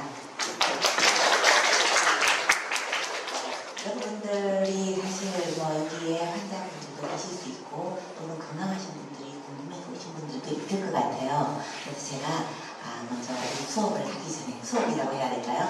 강의를 하기 전에 여러분들이 굉장히 많이 궁금해하는 것들이 있을 것 같아요. 사실 요즘 유튜브나 또는 뭐 블로그나 뭐 이런저런 얘기들이 너무나 많잖아요. 뭘 먹어야 되느냐에 대해서. 그렇죠? 정보의 바다예요. 어떤 경우 뭐 보면 우유 먹어도 되나요? 안 되나요? 뭐 비건식 해야 돼요? 아니에요. 케토식이 좋대요. 또 뭐 설탕 절대로 안 된대요. 그러니까요. 뭐 많이 먹어야 돼요. 아니에요. 조금 먹어야 돼요. 콩이 안 좋다는 얘기도 있던데요. 뭐 가공식품 되나요? 안 되나요? 밀가루 먹으면 되나요? 안 되나요? 정말 수많은 질문들이 마음속에 있더라고요. 그래서 이런 것들을 이렇게 보면서 제가 이제 많이 접하면서 환자들은 그러면 도대체 어떤 장단에 춤을 춰야 되는지 나는 어떤 경우인지 많이 좀 궁금해 하시는 것 같아요. 그래서 제가 이 정보의 바다에서 우리가 중심을 잡고 나가는 법에 대해서 제가 설명을 하려고 합니다. 제가 이 그림을 일부러 그린 이유가 있어요. 출간하는데 여러분들과 협력하여서 낸 경험이 있다. 이런 말씀을 드리겠습니다. 자, 그래서 제가 진정한 항암식단이라는 게 대체 무엇인가? 뭘 먹어야 된다, 뭘 먹지 말아야 된다 이 얘기가 아니라 오늘 제가 꼭 드리고 싶은 이야기는 내 몸을 위한 식탁은 무엇이다? 이렇게 대답을 드리고 싶어요. 건축학개론이다. 무슨 뜻인가 생각을 해보게 됩니다. 우리가 건강한 집을, 아주 튼튼한 집을 지으려면 뭐가 필요한가 보면 제일 먼저 기초가 필요하겠죠. 단단한 기초가 있어야 될 거예요. 거기에 뼈대가, 말하자면 벽체가 제대로 딱딱딱 올라서 서야겠죠.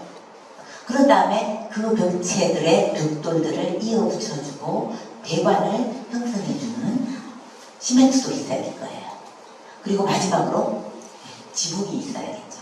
저희가 항암식탁을 생각할 때 이 4가지 구조를 머릿속에 넣어두시고 이걸 먹어야 될 것인지 먹지 말아야 될 것인지를 선택을 하시면 됩니다.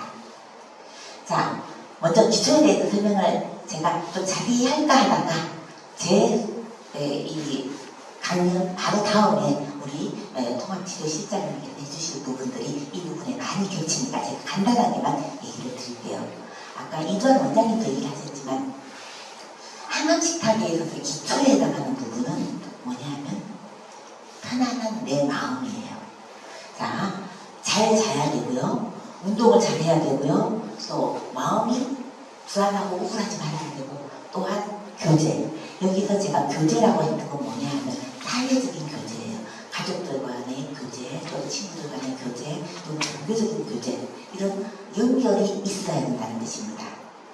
이런 기초를 파먹는 제가 4대 악이라고 이름을 지었는데, 이 4대 악이 뭐냐 하면요, 첫 번째는 마음을 좀 먹는 걱정과 불안이에요. 어떡하지 이 불안, 이것이 결과적으로 잠을 못 자게 만들어요. 잠을 못 자면 면역력이 떨어지죠. 게다가 우리가 항암제나 또 방사선 치료나 수술을 하고 나면 제대로 못 먹어요. 그러니까 못 먹으니까 기운도 없어요.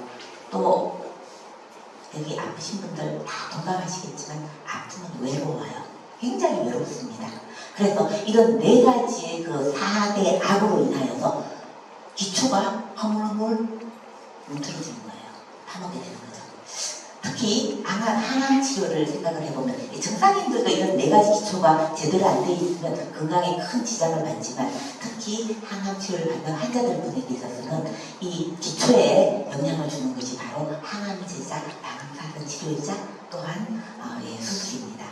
왜냐하면 이런 그 항암 치료라는 것 자체가 암세포를 아까 원장님 말씀하셨듯이 죽이기 위해서 무차별로 폭탄을 떨어뜨리다 보면 저희 몸에 이 기초를 같이 부시고 있거든요. 예를 들어서 항암 치료가 내 몸에 적응이 됐을 때, 주어졌을 때 말할 것도 없이 구토, 멀미, 또 냄새가 이상해요, 맛이 이상해요. 거기다가 음식을 먹었는데 변비 생겨요. 변비가 끝나면 설사가 생겨요. 왔다 갔다 합니다. 게다가 위가 아프다든지 복통이 아프다든지 등등의 다양한 먹는 것을 못 먹게 만들어주는 항암 치료의 그 어떤 역할들이 있습니다. 그래서 왕관으로 가는 길을 막고 있죠. 이렇게 항암제가 체력을 뺏어갈 뿐만 아니라 또한 우리의 걱정과 근심이 에너지를 갉아먹습니다. 불안하죠. 스트레스가 쌓입니다. 그리고 또 누구나 다 경험하셨을 수도 있지만 그냥 세상이 원망스러워요. 왜 내가?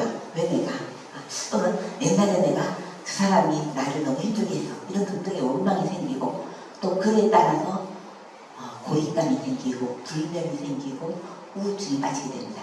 이러한 이 생각들이 우리 몸에 그 기본이 되는 면역력을 갉아먹기 때문에 사실은 이런 항암 과정 중에 나오는 그러한 왕관으로 가는 길을 막고 있다.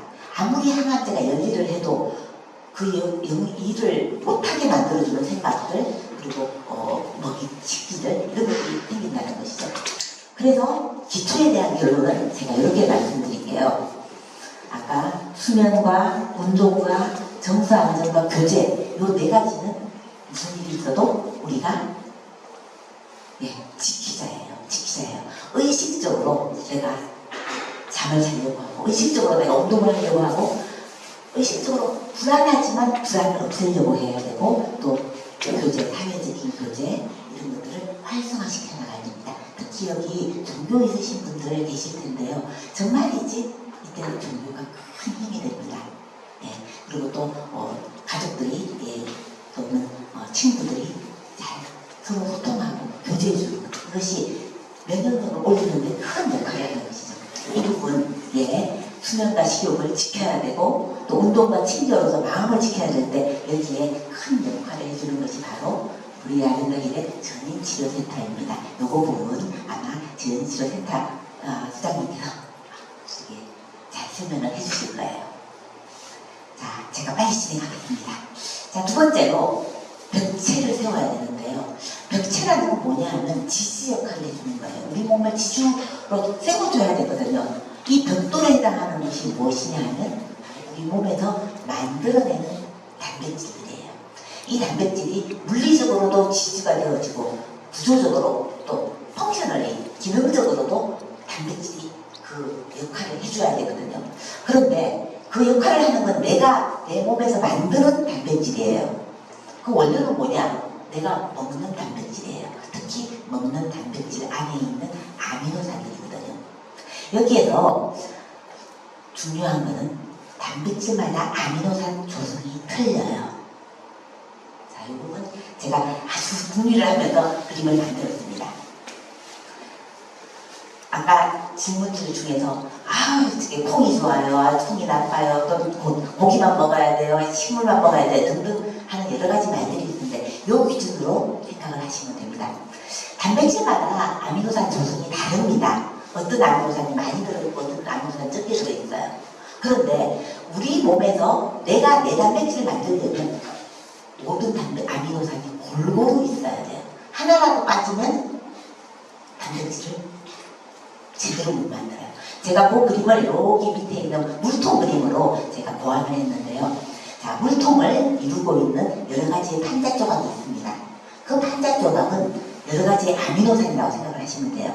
그런데 중요한 거는 다 같이 판자가 많이 있으면 괜찮아요. 그런데 한두 개는 많고 어떤 한두 개는 적으면 우리 몸에서 만들 수 있는 단백질의 양은 제일 작은 아미노산에 맞추어서 만들게 돼 있어요. 좀 더 쉽게 생각을 하자면 여러분들 김치를 만들고 싶어요. 배추가 100포기가 있어요. 소금은 한 줄밖에 없어요. 그러면 우리가 만들 수 있는 김치의 양, 소금 한 줌으로 절일 수 있는 배추만큼밖에 못 만들잖아요. 그거하고 똑같아요. 그래서 고기는 고기 단백질에 많은 아미노산들이 있고 콩은 콩 단백질에 많은 아미노산들이 있고 해산물이나 어류에는 어류에 많은 아미노산들이 있습니다. 그런데 우리 몸이 결과적으로 나중에 이 단백질 이렇게 단백질들을 만들 때는 이 세 가지가 골고루 다 필요해요. 그래서 내가 나는 식물순만 먹을래, 그냥 콩만 먹을래, 단백질 두부만 먹을래 곤란합니다. 왜? 고기에 많이 들어있는 아미노산이 부족해서 충분한 공급에서 단백질이 못 만들어져요. 또 고기만 먹을래? 그러면 해산물에 있는 타우린이라든지 이런 것들이 못 만들어져요. 고기만 먹을래? 여기 때 문제가 되는 것이 뭐가 있냐 하면 타우린 같은 것들이 부족할 수 있어요. 또 글리신 같은 것들이 부족할 수 있어요. 글리신이 뭔지 여러분들 잘 모르겠지만 아마 항암 치료를 하시는 분들은 다 알 거예요. 글루타치온이라는 물질 알죠? 그걸 만들어주는 게 글리신이거든요. 글리신 이 아미노산이 고기에 충분히 많지 않아요. 따라서 다른 단백질 그분들이 필요한 거죠. 그래서 단백질을 먹는 원칙, 우리 몸의 벽체를 세우는 원칙을 제가 몇 가지만 정리를 해봤어요. 뭐냐면 일단 매 끼니마다 먹는다. 무슨 얘기냐면 한꺼번에 많이 먹고 나면 다 분해돼서 없어져 버려요. 그러니까 아침, 점심, 저녁 끼니마다 단백질을 먹어줘야 됩니다. 두 번째로 얼마만큼 먹어야 되냐? 여러분들 달걀 아시죠? 그 달걀 사이즈만큼이라도 매 끼니만큼 드시면 됩니다. 생선이면 생선 한 조각, 달걀이면 달걀 하나, 또 이렇게 매 끼니마다 단백질 챙겨 먹는다. 그리고 고루고루 먹는다. 왜냐하면 하나라도 부족하면 부족한 것만큼밖에 안 만들어지는 요 그림 있죠? 요 그림에서 제일 낮은 쪽으로 물이 다 새버려요. 몸에서 만들어지는 건 요 라인까지밖에 안 만들어진다는 거죠. 그러니까 골고루 먹어야 됩니다. 아침에 계란을 먹었으면 점심 때 고기를 먹고 저녁에는 해산물을 드셔주세요. 이렇게 섞어가면서라도 골고루 드셔야 됩니다. 그 다음에 아미노산 중에도 지금 설명한 것처럼 하나만 부족해도 못 만드는 단백질들이 있습니다. 특히 우리 몸에 중요한 몇몇 단백질들이 그럴 수 있으니까 골고루 먹어줘야 된다는 얘기 한번 다시 강조를 하고요. 그 다음에 항암제를 맞다 보면 소화도 물론 안 되지만 단백질 같은 경우는 특히 맛과 냄새가 엄청나게 달라집니다. 예민해져요. 고기 냄새 확 강하게 오거든요. 그래서 사실 먹기가 힘이 들어요. 생선 비릴 때 죽어도 못 참겠다. 그전엔 잘 먹었는데 이럴 수 있습니다. 자, 그런데 그럼에도 불구하고 내가 항암제가 역할을 제대로 하기 위해서 내가 단백질을 먹어야 되고 의식적으로 눈 감고 약 먹듯이 단백질을 드셔주셔야 되고 정말 못 먹겠다. 부족하다 이럴 때는 50멀미가 나도 단백질을 먹어야 되지만 그래도 부족할 때는 아미노산 제제나 알부민 주사라도 꾸준히 맞아주셔야 돼요. 그래야 우리 몸에서 지지가 될 만큼의 그 충분한 단백질이 없으면 일단 그냥 까놨어요. 그러니까 채울 수가 있습니다. 자, 세 번째 우리가 먼저 기초가 있고 그 다음에 벽체가 있습니다. 그 다음에 이 벽체를 잘 단단하게 서로 유지할 수 있도록 잡아주는 접착제가 필요해요. 말하자면 집을 지을 때 시멘트 생각을 해보면 되겠습니다. 벽돌로만 집을 지으면 바람이 불고 무너지겠죠. 근데 그 사이사이에 시멘트를 발라주면 얘가 딱 굳어요. 그런 것처럼 우리 몸에서 시멘트 역할을 하는 게 뭐냐 하면 바로 컬러 푸드라고 말하는 파이토케미칼, 비타민, 무기질 이런 것들입니다.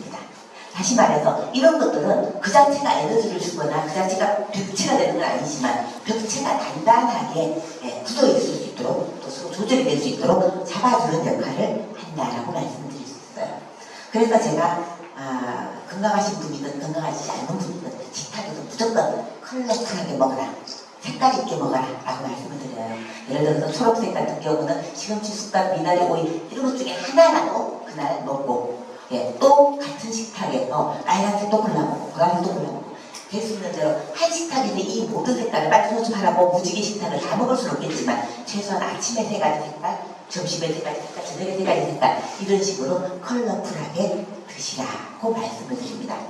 그래서 제일 나쁜 게 우리 아까 제일 처음에 나왔던 그 유튜브나 SNS상에 뭐가 좋대더라, 뭔 나쁘대더라 하는 그 말이 제일 문제가 있는 게 뭐냐면 이걸 편식을 하게 만들어요. 골고루 못 먹게 만든다는데 문제가 있습니다.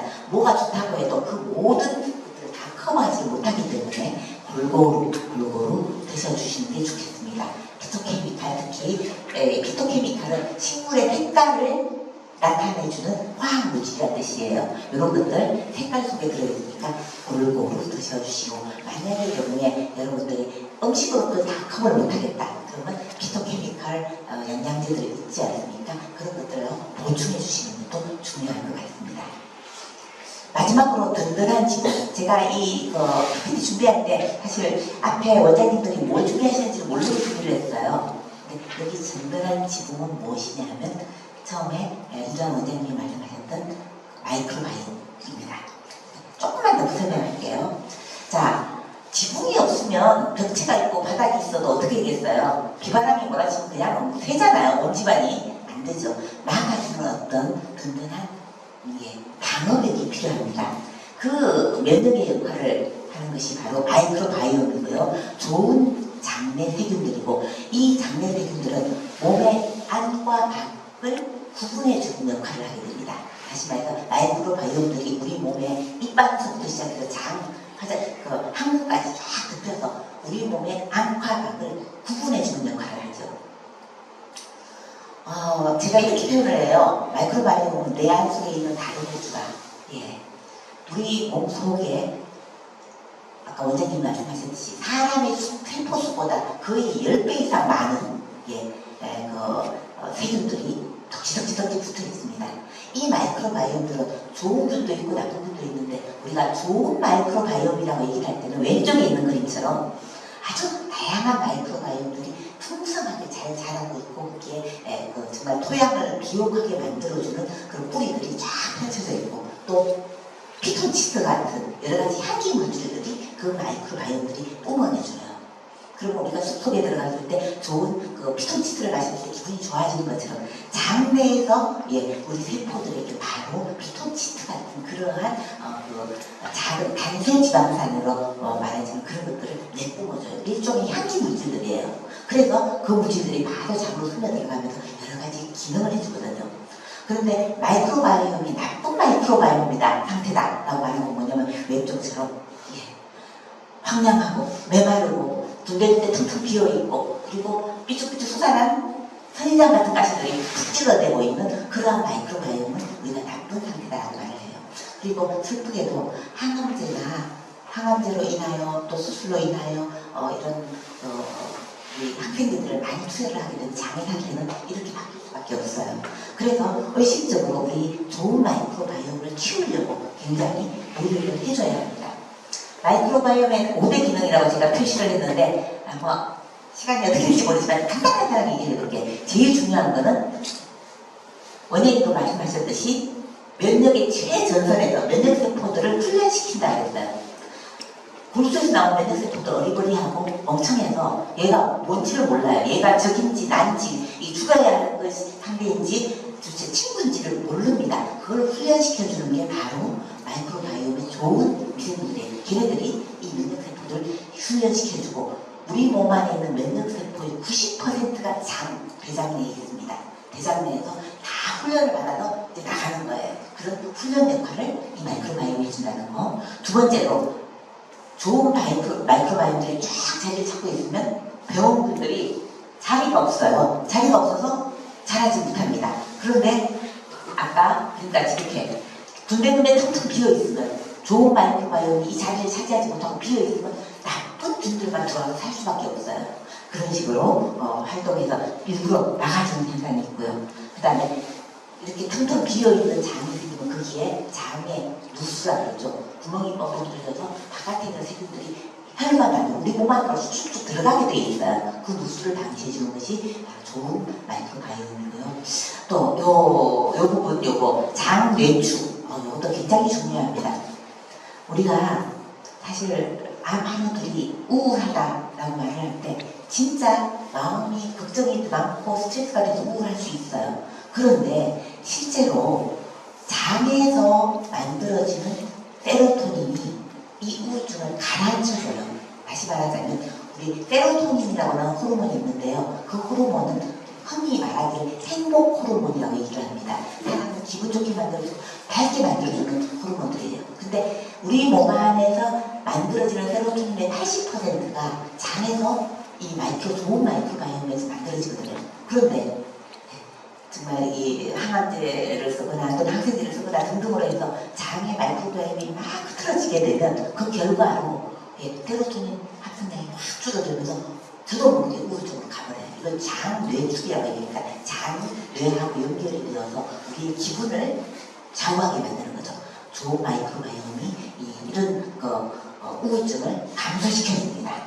또 마지막으로 소화되다 말할 것도 없이 여러 가지 소화 작용에 도움을 주게 되겠죠.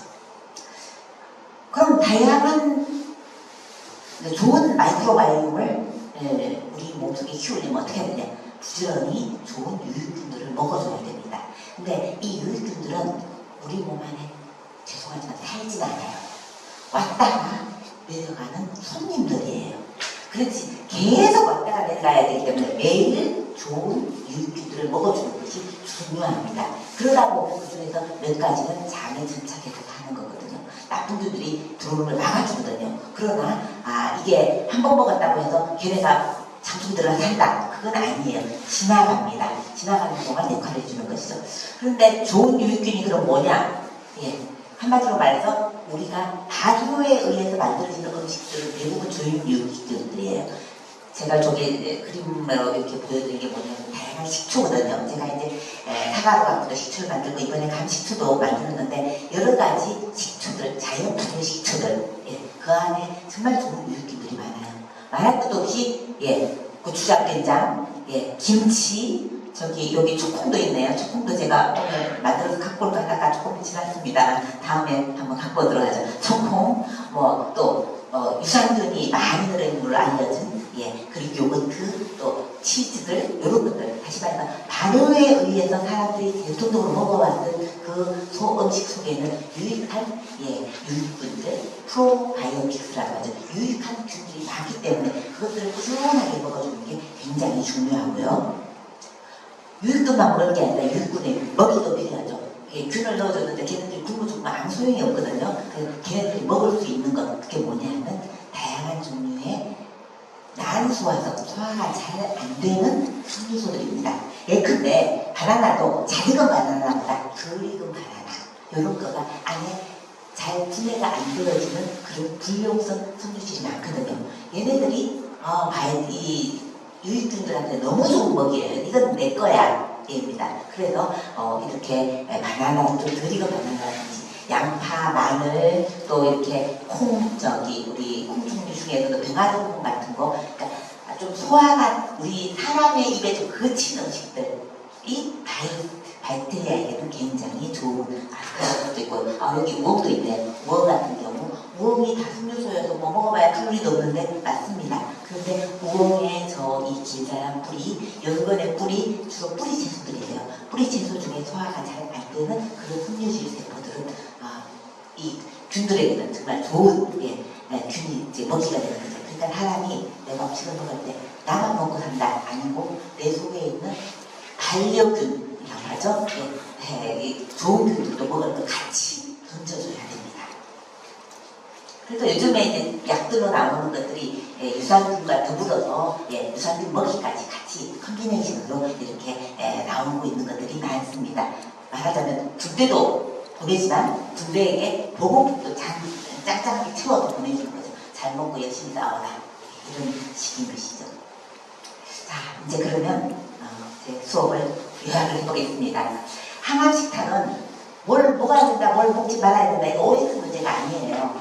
기준이 뭐냐 하면 내 마음을 편안하게 그리고 내가 꾸준하게 아파도 움직일 마음이 나야 되고 안 먹고 싶어도 먹을 마음이 나야 되고 그거를 주변에서 도움을 받아가면서 혼자서는 어렵거든요. 그래서 친구들과 사회적인 어떤 커넥션에서 도움을 받아가면서 마음을 지켜야 되고요. 그 다음에 신체를 다시 돌보는 벽돌의 역할, 단백질이죠. 그 다음에 그것들이 다 기능을 제대로 할 수 있도록 조화를 이루게 하는 접착의 역할, 피토케미칼이죠. 그리고 마지막으로 나를 보호해주는 마이크로바이옴을 잘 케어해가면서 먹는 식탁이 정말 아주 건강한 항암 식탁이다. 이렇게 말씀을 드리고 싶습니다.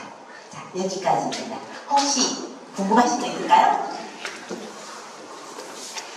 제가 제일 많이 받는 질문 한 가지만 얘기를 할게요. 어떤 분들이 제가 이걸 준비하면서 아마 궁금한 것들이 굉장히 많으실 텐데 왜냐하면 내가 들은 것들이 아까 정보이바다 이거 정말 얘는 먹어야 돼, 얘는 먹지 말아야 돼가 너무 많은데 진짜가요? 하고 싶은 분들이 있으실 거예요. 그래서 제가 어떤 게 제일 궁금할까 생각을 하다가 요 질문을 한번 생각을 해봤어요. 설탕 먹으면 절대로 안 되나요? 근데 많은 한국분들이 이거 설탕 먹으면 안 돼요 라고 생각을 하시거든요. 요 얘기에 대한 기준을 말씀을 드릴게요. 우리가 설탕을 먹으면 절대로 안 된다라고 생각하는 이유가 뭐냐 하면 바로 여러분들이 아마 이 SNS에서 요 그림들, 요 사진들 많이 보셨을 거예요. 암세포에다가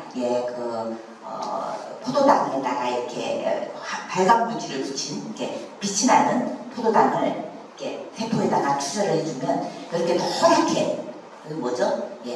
암세포가 쫙 포도당을 빨아들이고 있는 모습을 보통들 많이 봅니다. 이거 보면 사실 설탕에 대해서 정답이 똑 떨어져요. 어머, 암세포가 내가 먹은 설탕을 저렇게 빨아들여서 잘 먹고 사는구나, 잘 먹고 잘 사는구나, 쟤를 키우는구나. 그래서 설탕이 암세포를 키운다라는 말까지 돌고 있습니다. 틀린 말은 아닌데 요 사진만 보지 마시고 고연트 있는 사진을 한번 보세요. 요거는 쥐 앞에서 여기 쥐의 한 다리에다가 암세포를 이식을 해놓고 이렇게 형광물질이 붙은 포도당을 붙여 넣어줬어요. 물론 암세포가 포도당을 엄청 빨아들이고 있습니다. 그런데 실제로 우리 몸에서 저기 제일 위에 있는 뇌, 심장, 그리고 신장 요 부분도 정상인데 노랗게 빛나고 있어요. 이거 무슨 얘기예요? 정상적이지만 정상적인 사람들도 뇌와 심장과 신장이 작동하는 데는 포도당을 쫙 빨아들여야지만 먹고 산다는 거예요. 그래서 어떤 분들은 내가 암세포 먹이를 줄 수 없어, 절대로 설탕 안 먹어, 절대로 탄수화물 안 먹어 이러시는 분이 있어요. 근데 그 얘기는 암세포에게도 먹이를 안 주는 거지만 내 뇌세포와 내 신장세포도 같이 굶어 죽이는 거예요. 그래서 무조건 많이 먹고 그야말로 퉁퉁 살쪄라 이런 얘기가 아니라 기본적으로 먹을 만큼 먹어 주셔야 된다 이 얘기예요. 그래서 실제로 이 사람 인체 내에서 형광물질을 붙여서 하는 그런 결과를 이게 학회 논문에 쭉 나오는 것인데요. 보게 되면 똑같은 결과입니다. 여기 보면 실제로 표시가 있는 데가 암세포예요. 여기거든요. 암세포가 있거든요. 그렇지만 이 사람을 이렇게 단면으로 잘라서 그래프를 볼 게 아니라 사진을 볼 게 아니라 저 종단면으로 보게 되면 이 사람이 뇌, 이 사람이 심장, 목, 특히 여기 면역세포가 막 자라는 이 승선 요런 데는 막강한 포도당을 빨아들이고 있어요. 그러니까 굶어서 암을 굶기 전에 내 몸이 먼저 굶는다는 거, 제일 중요한 기능은 뇌와 심장이 같이 굶는다는 거, 요거는 머릿속에서 생각을 해두시면서 적당히 먹는 것이 중요하다. 요 얘기를 말씀드리고 싶습니다.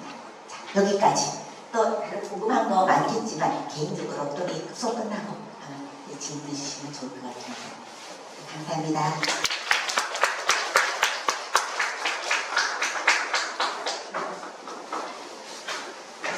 네, 앞서서 강의해주신 세 분을 위해서 다시 한번 박수 부탁드리겠습니다.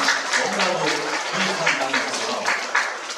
자, 지금 강의를 들으신 지 1시간 반이 지났습니다. 여러분들 많이 좀 있으시고 힘드시죠? 그죠? 괜찮으세요? 괜찮으세요? 자, 그러면은 좀 분위기를 바꿔보기 위해서 박수 좀 쳐볼까요? 제가 먼저 치고 여러분이 따라서 치는 거예요. 한번 해볼게요. 자, 하나, 둘, 셋,